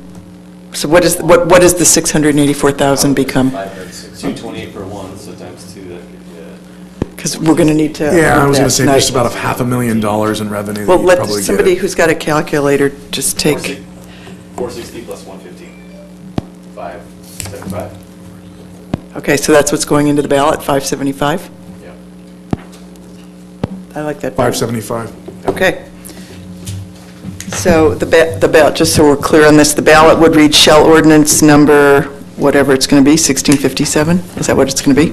Okay. Shall ordinance number 1657 be adopted to increase the transient occupancy tax, TOT, to 12.5% in perpetuity for an estimated annual increase of $475,000. What are you reading from? I'm reading from one of the attachments. Oh, okay. I thought you Yeah. were reading the agenda, sorry. No, we're not making a motion, I'm just making sure when we do, we're voting on it. Yeah, okay, so I'm going to take it from the top. San Clemente, increase in hotel guest tax, shall ordinance number 1657 be adopted to increase the transient occupancy tax, TOT, to 12.5% in perpetuity for an estimated annual increase of $475,000, and to clarify the definition of, quote, hotels, close quote, that are subject to the tax. 575. 575? Okay. 575,000. That's right, okay. So that's what we're voting on.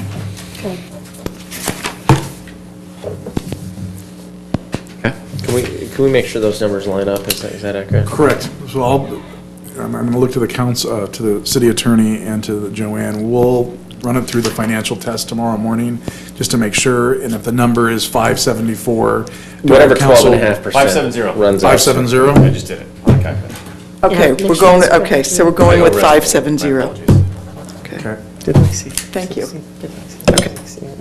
Are we doing prices right now? Is that Yeah, what you're exactly. saying? Close to going over? I think I won the Price is Right competition. Anyway, so, yes, so that would be the change I would suggest. I will make a motion.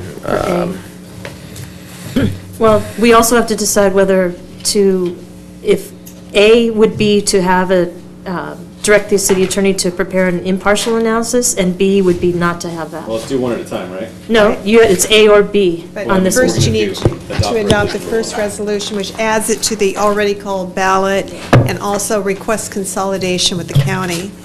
So I'll make the first motion. So I move that we adopt Resolution 1835 entitled Resolution of the City Council of the City of San Clemente, California, ordering the submission to the qualified electors of the city of a certain measure relating to increasing the transient occupancy tax at the general municipal election to be held on Tuesday, November 6th, 2018, is called by Resolution Number 16-49, and requesting that such measure be consolidated with the general election pursuant to Section 10403 of the Elections Code, and that's with the changes recommended by Councilmember Donchak at 12.5% for a total of $570,000 estimated.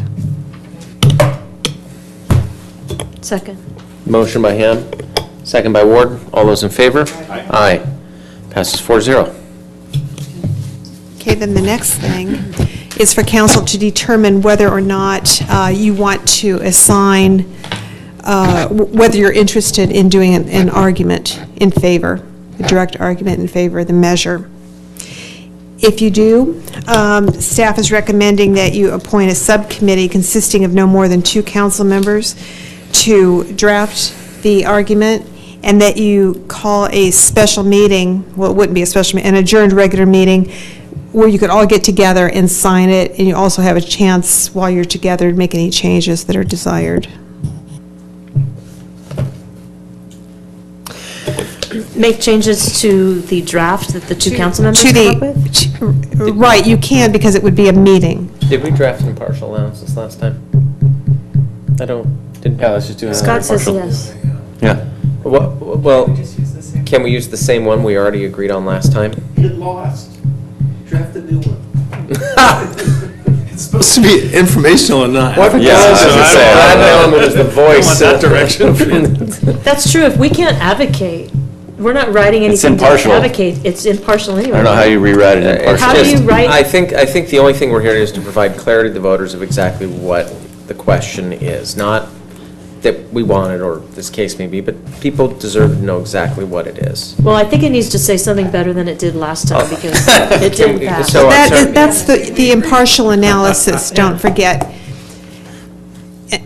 Arguments usually are arguing in favor, and then the other side, I'll be posting a notice inviting arguments tomorrow. Other people have the option to do an argument against. And if you wish, it is optional, but you can direct the city attorney to prepare an impartial analysis that would be printed in the voter guide. He's allowed more words. He's allowed 500 words. Then I would, what? Well, I mean, this is a pretty simple question.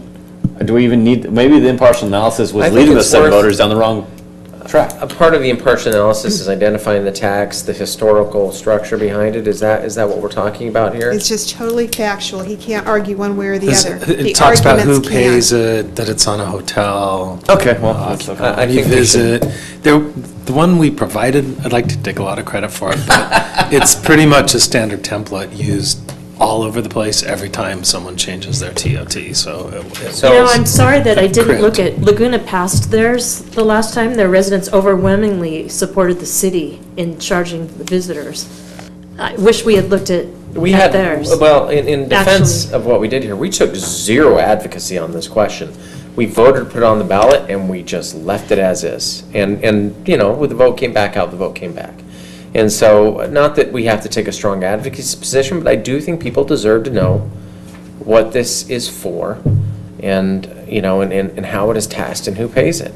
Well, my question is, as the clerk said, this is in favor of, you're writing something in favor of the ballot measure. As a council member, I don't know how I would write that and be totally I mean, I'm impartial, but I No, don't know how.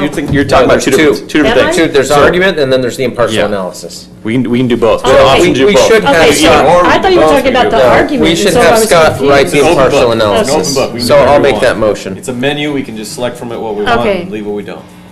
Yeah. So you're trying to decide between A and B? No, No. I think we ought to have an impartial analysis. It's a template, I don't think it'll be a lot. Scott's swaying people. Legal, Seven no, voters. the- He's they're- swaying yeah, we don't want that. We want people to know what it is. So I will make the motion that we approve Resolution 1836 entitled Resolution City Council, City of San Clemente, California, setting priorities for filing written arguments regarding a city measure concerning increasing the transit occupancy tax to be submitted to city voters at the general municipal election to be held on November 6, 2018, and directing the city attorney to prepare an impartial analysis. Okay, but part of that resolution, Is the arguments. you don't have to do an argument, but this is your opportunity if you want to do one, because the election code has several different categories. And if I were to receive 2 arguments in favor, I go to the election code, and it said if council, as a body, voted to write that argument, you're at number 1. Nobody could beat you.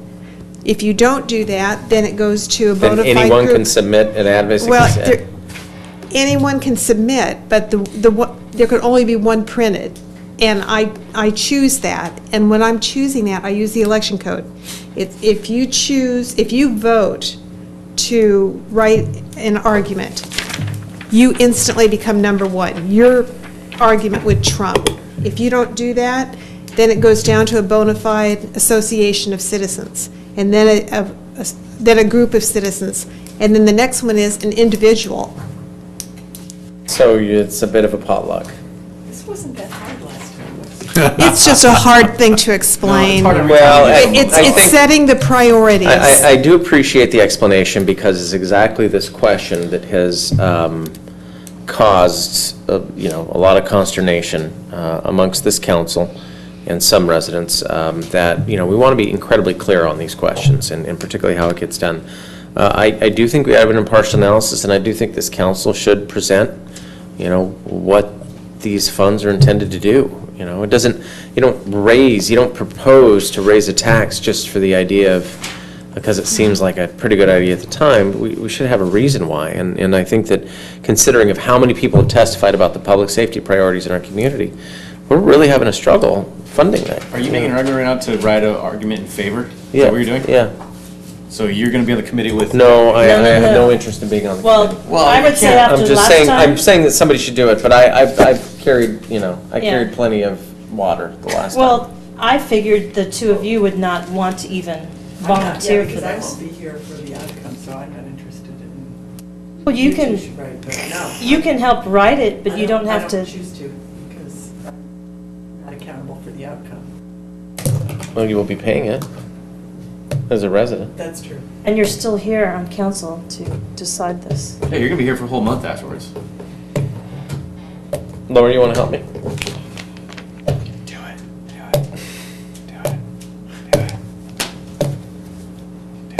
Yeah! Woohoo! So we'll appoint Lori and I as a subcommittee to draft the argument. Okay.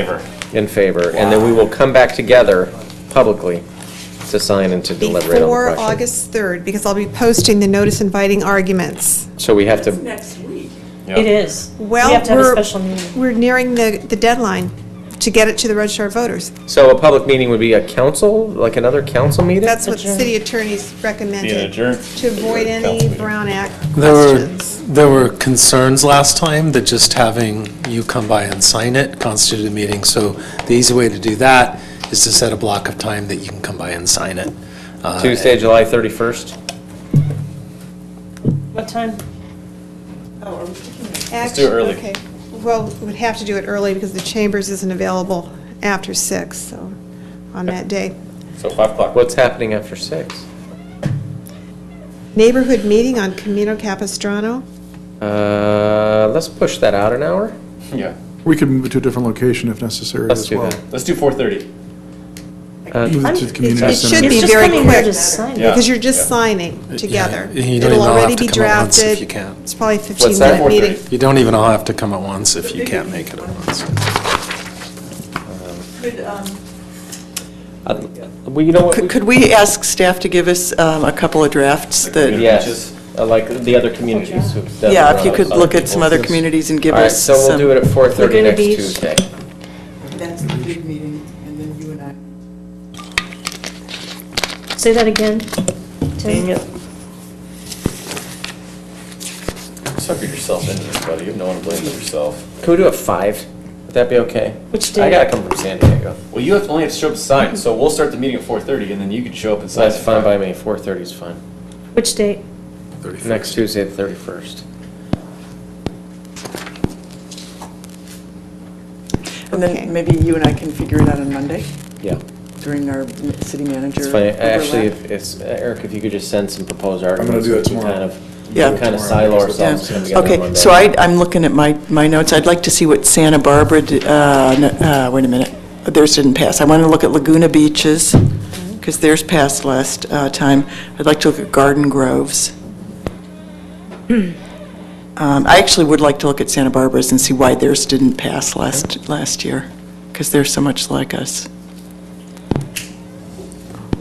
Because they went, Santa Barbara's was 10 to 12 and a half. Sure. Okay. Okay, and on that resolution, I need to specify each name of the person who will be signing. So is it all council members will be signing? Yes. Well, He's not here, but we could put all names. Do you want to do that? Okay. Okay, all signatories with the impartial analysis. Okay. So that's, So, oh, you- sorry, Joanne. So you'll want to adopt Resolution A, 2A. 2A. you just read that one. That, so- which I read, and that I read it, you seconded it. I don't think we voted on it, though. Right. Okay, so all those in favor? Aye. Aye. All those opposed? Passes 4-0. And then the second portion of that is the rebuttals, right? Correct. Third portion. Third portion. Chris, you want to do the rest, or someone? Yeah, well, we got to talk about it. So, Joanne, walk us through shortly on how this works. So we allow one rebuttal to the rebuttal, is that right? Right. Or we can allow no rebuttals to the rebuttal. either or. Rebuttals are optional. You don't have to allow rebuttals. If you do, then we need to go through the Okay, so steps. I'm going to make a motion that we don't allow rebuttals. Just keep it clean and simple. Is that pretty typical? I'm going to make an I can't alternative think of motion San that we. Clemente doing that before, but Yeah, I think it is optional.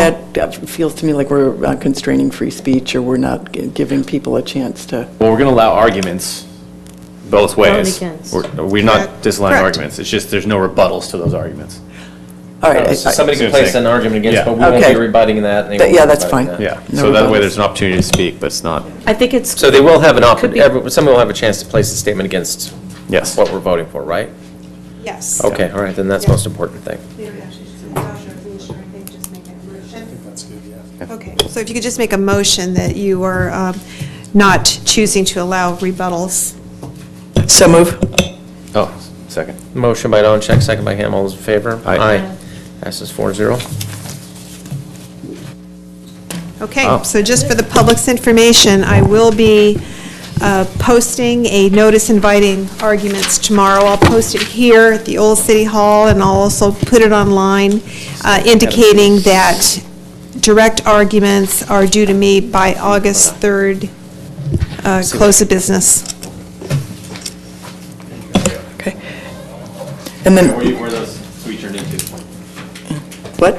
The statement will have all the information about regulations, word limitations, everything. Thank you, Joanne, great job. All right, and so on item 9B, which was one that I had asked to be put in, this is the federal legislative services, and the two key issues are transportation and nuclear energy.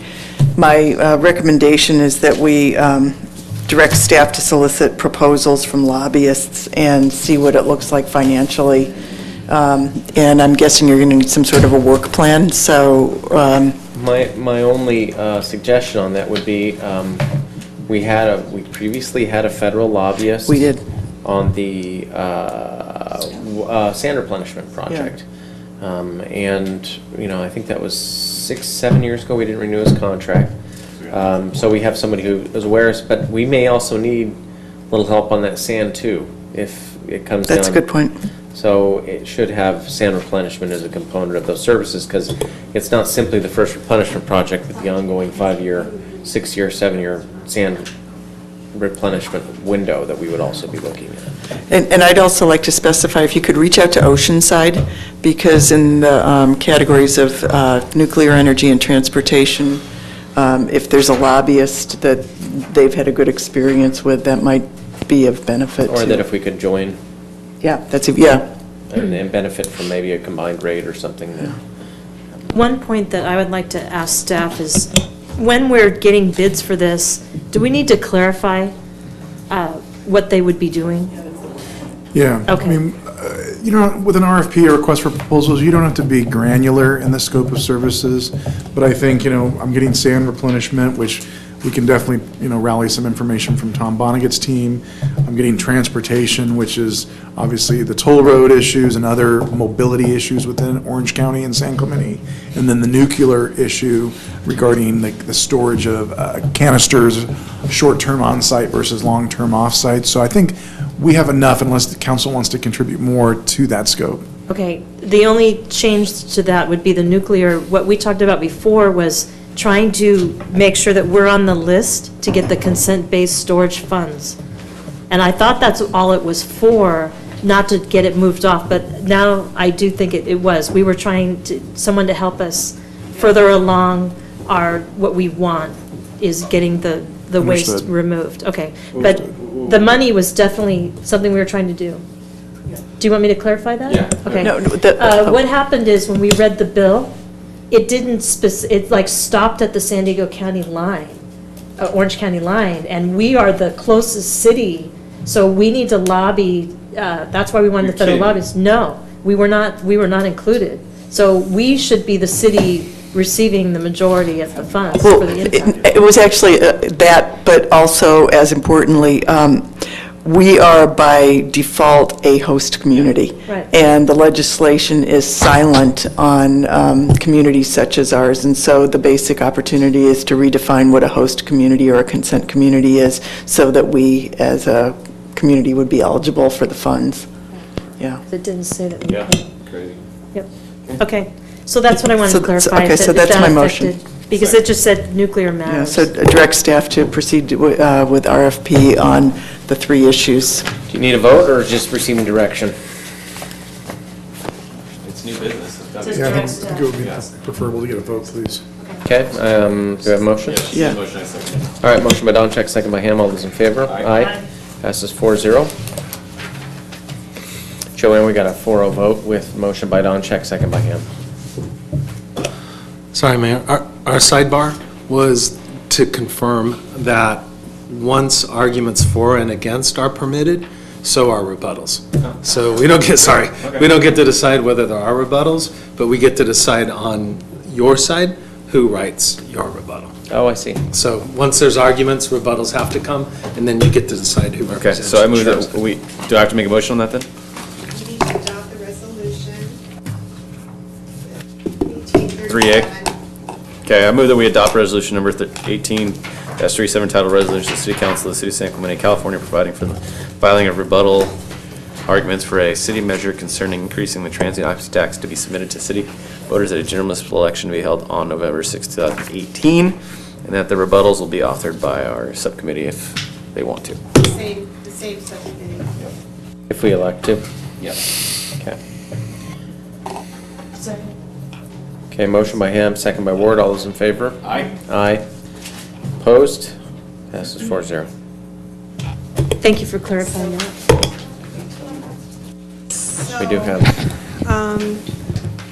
You need to have do you want to schedule a meeting then to go ahead and sign the rebuttal? A meeting to sign the rebuttal? No. No. The subcommittee is writing it, and you all could sign it. No, I'll sign an argument, but I honestly don't even want to draft a rebuttal, frankly. Okay. You know, that would be my inclination right now. We'll sign an argument. Somebody wants to rebut it. Yeah, you have to see it. Because I thought the motion said to be If. authored by the same subcommittee. So you're- If we decide, is what I said. If you decide to do it. So if you decide to do it, you don't want to have a meeting for everyone to sign, or it's just going to be the Just that- subcommittee that's to the subcommittee, sign? So they can just sign it and decide if they want. If they decide not to, then. So I would say at this point, I have no inclination of drafting a rebuttal argument. But you have the ability. But we have the ability. Per much passed, you guys have the ability to. And if we need to structure a special meeting, there'll be an announcement, and public notice. Okay, is that okay? Yeah. All right. I know full well that you have the support of the rest of the council. Even though you don't have our signatures.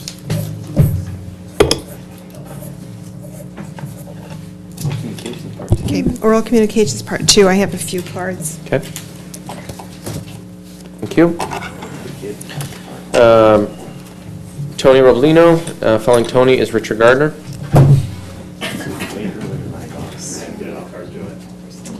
We're making great time. For a full alphabet. I put it as hard. Third card, Brad, you're number 3.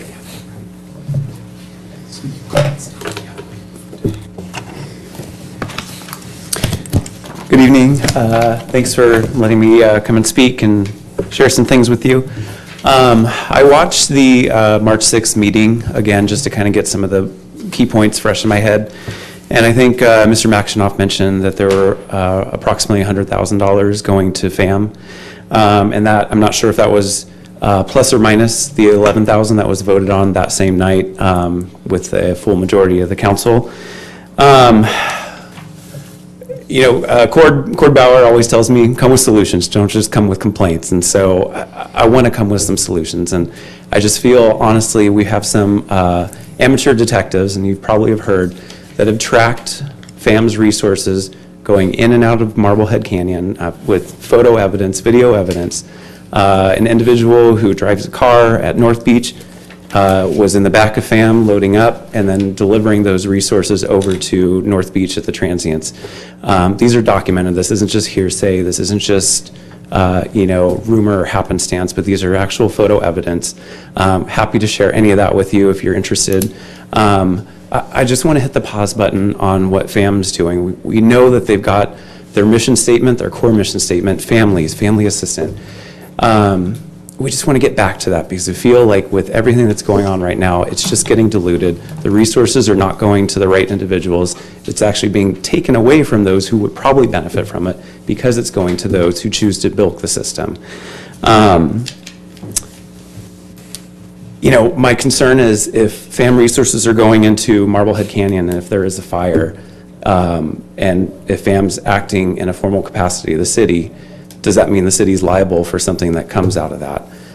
These are the things I think about and keeps a lot of us awake at night. And we just want to make sure if we can just have maybe a forum with Mary and council and the community members or something like that, and just have some open dialogue and just try and figure things out.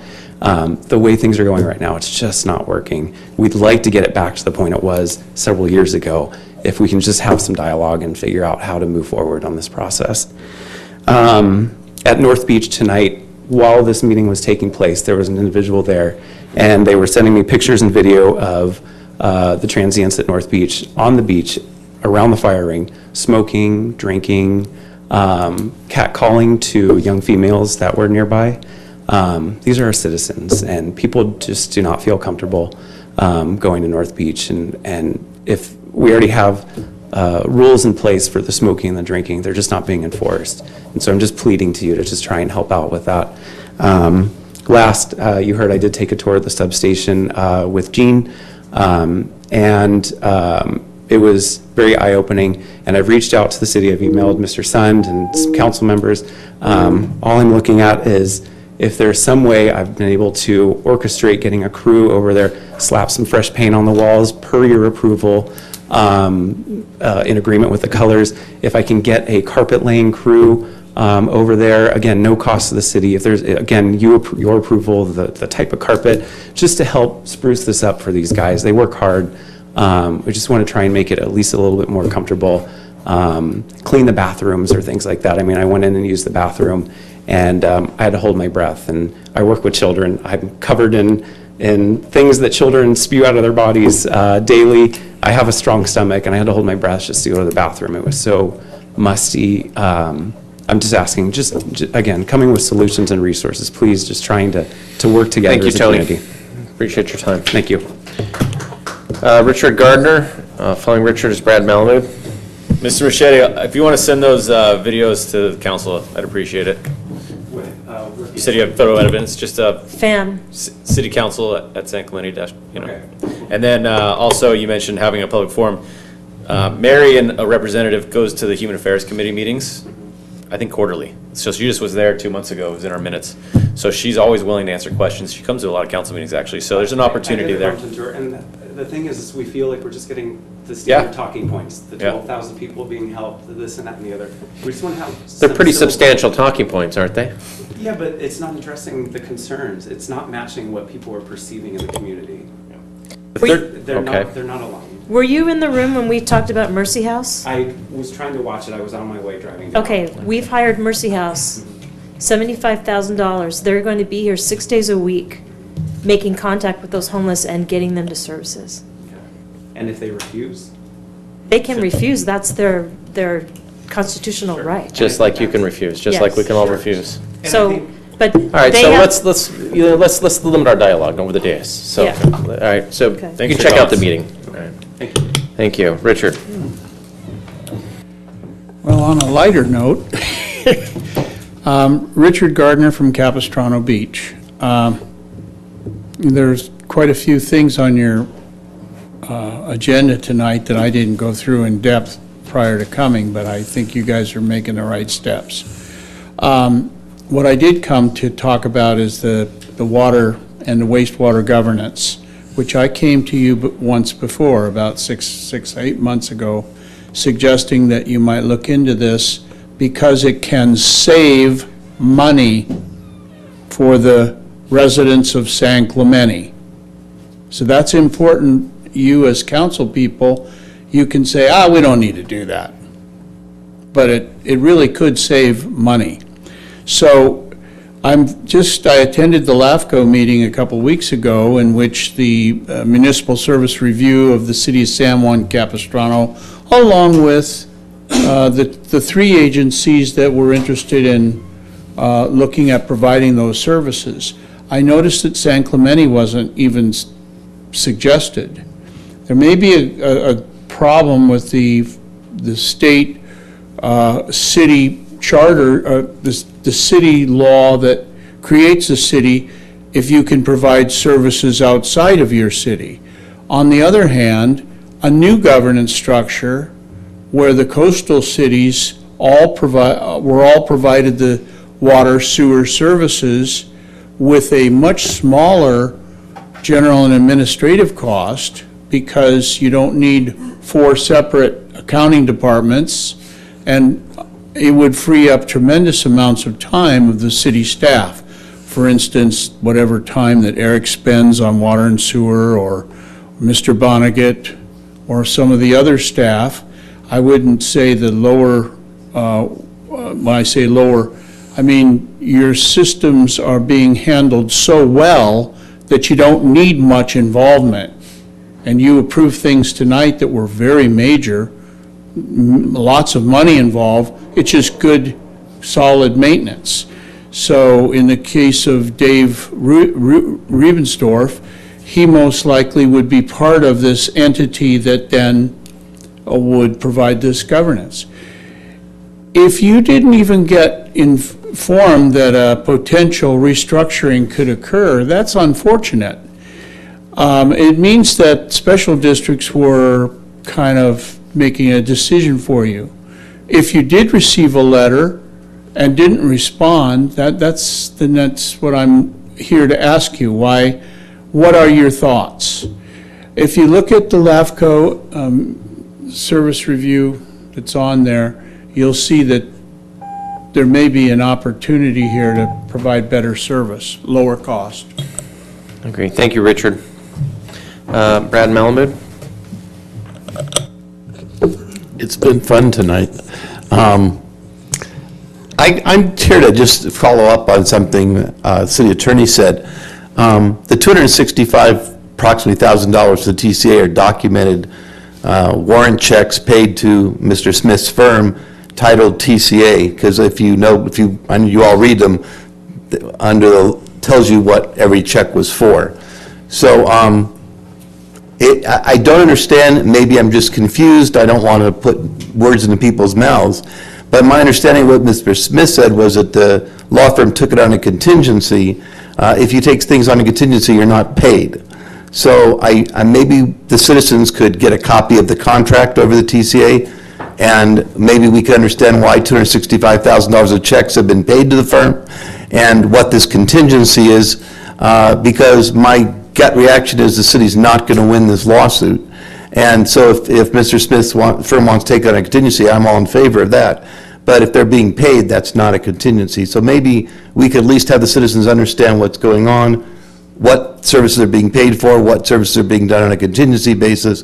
And my final comment is, and I'm very much in the dark, but $400,000 to date, which means there's probably $135,000 of WIP. Is that all for writing a letter that Kathy had already informed the TCA they had violated? Obviously, there were some other services, so I think the citizens should know that's a lot of services. What did $400,000 comprise of? If it's contingency money that's just WIP, I'm fine. They could spend $10 million if they want. But there are $265,000 of checks, and I think we should know what that money's been, if that money has been spent on TCA, what it's been spent on, and how that reconciles with the contingency. Other than that, we all want to fight the TCA, so we're all in favor of that. Thank you. Well, apparently you don't want to fight the TCA. Yeah. You just Are said you we're here going on to behalf lose. of the TCA, or? No, are you I just, private maybe you citizen? misunderstood what I said. You said, I'm glad you took it on contingency because I think we're going to lose. And Well, I that take- means we won't have to pay for those services. If he No, thinks I we're take going. a. Well, Kathy, offense to then what let me you just explain, said. just so I clarify.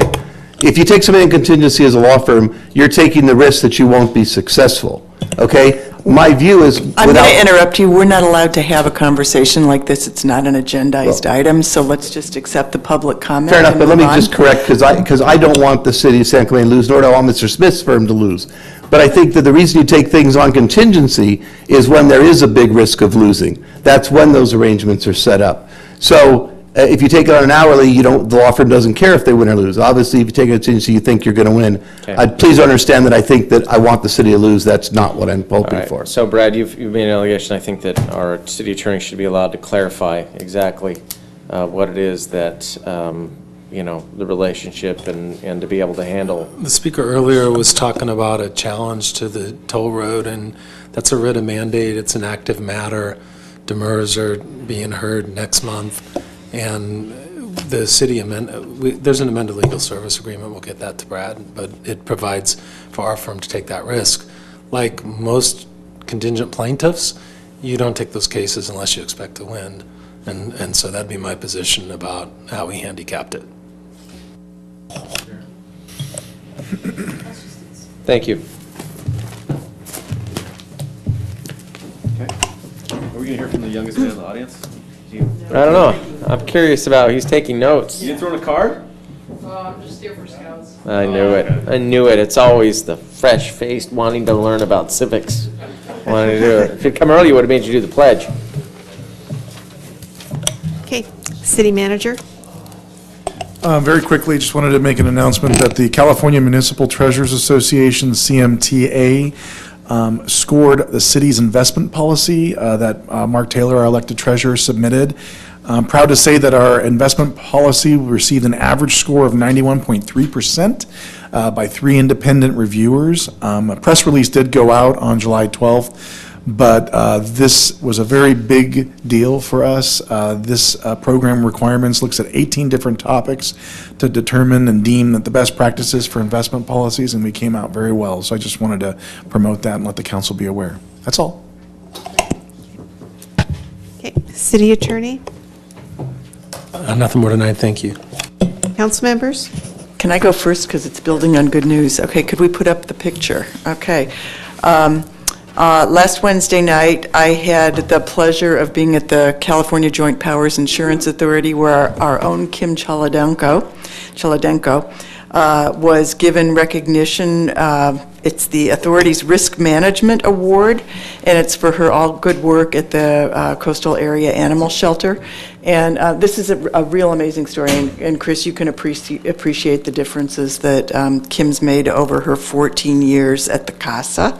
She's been general manager for the past 7 years, and what she likes to say is, I focused on identifying risks at the shelter and have taken the necessary steps to avoid or minimize the impact in our agency. And just to give you perspective, there's over 100 participating members in the pool. It's a state-wide insurance authority. So for Kim to get this award was really a big deal, and I felt very lucky to be there. I was very surprised. Apparently, she knew she was getting it.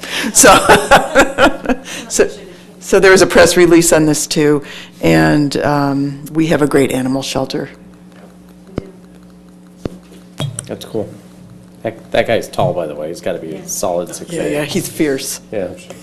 Risk management, solid baby. 6'8". Kathy? No. Maybe? Chris? A couple things. So 2 things. One, I just like to commend city staff as well as our contract public safety employees for the job well done on the 4th of July. Went off without a hitch, and it was a great day. The second thing is, I think apparently I wasn't very clear in our last meeting that I was expecting 2 things to come before us for discussion this evening to place on the ballot. One was TOT, and the second one was term limits. I thought I had a consensus among the majority of council for that. And so I'm going to ask that we agendize that for next Tuesday at 4:30 with our other meeting. I've got exactly 30 minutes on Tuesday. Well, maybe Steve Schwartz will be available. Okay. So, but either way, do you support it being agendized for discussion? I think, Lori, in all honesty, I think your opinion matters more than anybody else's since you've been on council the longest. And so whether or not it gets put on this election cycle or the next one, I think it needs to be had with this group of individuals. So why don't Well, then can we do it as part of the August meeting? I'm just real sorry. I'm trying to get a vacation in this summer. I think the challenge of the August meeting is, does it push us past the ballot? Right, August 10th, paperwork has to be the registrar We of could still voters. put it, we could speak about it in August and put it on the 2020, right? 2020? Yeah, 2020. Right, well, what Yeah. you would do is at that point, just direct that when we're closer to the election, we can add it. Just, We could direct it, though, as a council, this sitting body. Yeah. This seated council. well, that brings up an interesting question. because Can the this seated board council- may change.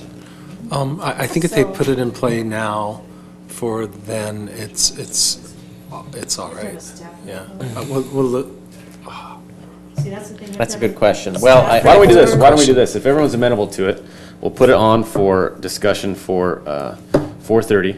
And if, in the meantime, we'll let staff decide on whether or not Okay, this council can put it on for it needs 2020. to be publicly noticed. Will it be able to be publicly noticed in time? Yes, the same way we're going to publicly notice 4:30. Okay, and just so we're clear, he'll be late and I'll be leaving. So you better make sure you've got enough to have a productive conversation. Lori, I really want you to participate in this, but if I you hear don't you. want No, to participate, we can do it after you leave. I don't see how this is so difficult for I'm you. just telling you, I have other commitments next week. I am Okay, sold but out. I'll for do my July. best. As opposed I'll to do my being best to agreeable. be here on time, and we can have that conversation.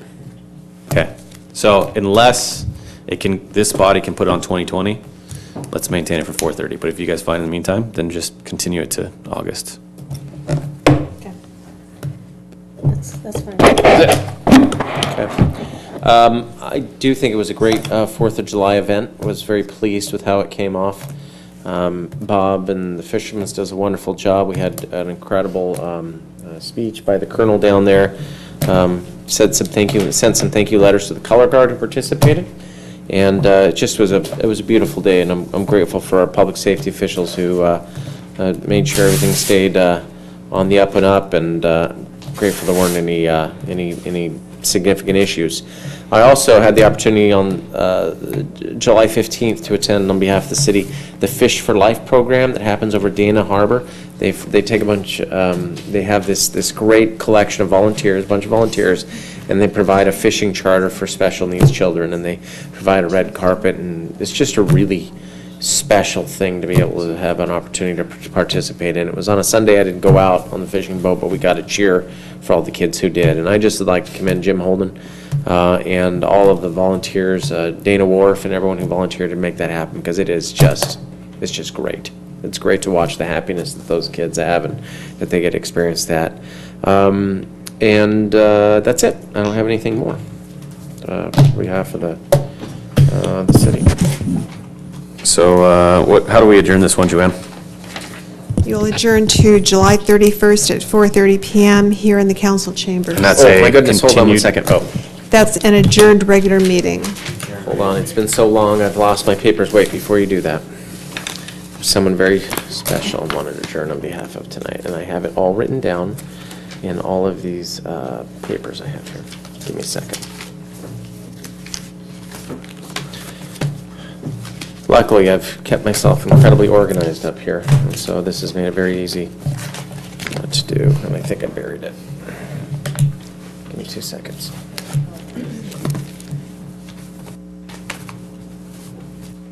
I think I have email too.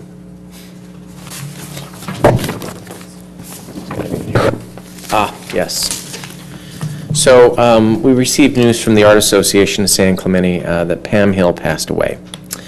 And it has been very devastating to the association. She was the person who started the Plein Air and the Art Gala 17 years ago. And I happen to own one of her works of art. I picked it up at an auction a few years back, and she was kind enough to tell me a little bit about it. It was very sweet. And she has been somebody who has been a very important person in the Art Association and the art scene here in San Clemente for a long time. You know, one of the best things about San Clemente is all the wonderful people that we get to have that live here. One of the hardest things is when we have to say goodbye. And so I'd like to adjourn this meeting in her honor and for all of her friends and family, that we were grateful to have her for the time we did and that she was such an important part of our community. And with that, I'd like to adjourn to the regular council meeting that will be held on July 31st in the council chambers located at 100 Avenida, Presidio, San Clemente, California. The regular business meeting will take place at 4:30 p.m. Second. Motion by Brown, second by Ham. All those in favor? Aye. Aye. Good night, San Clemente.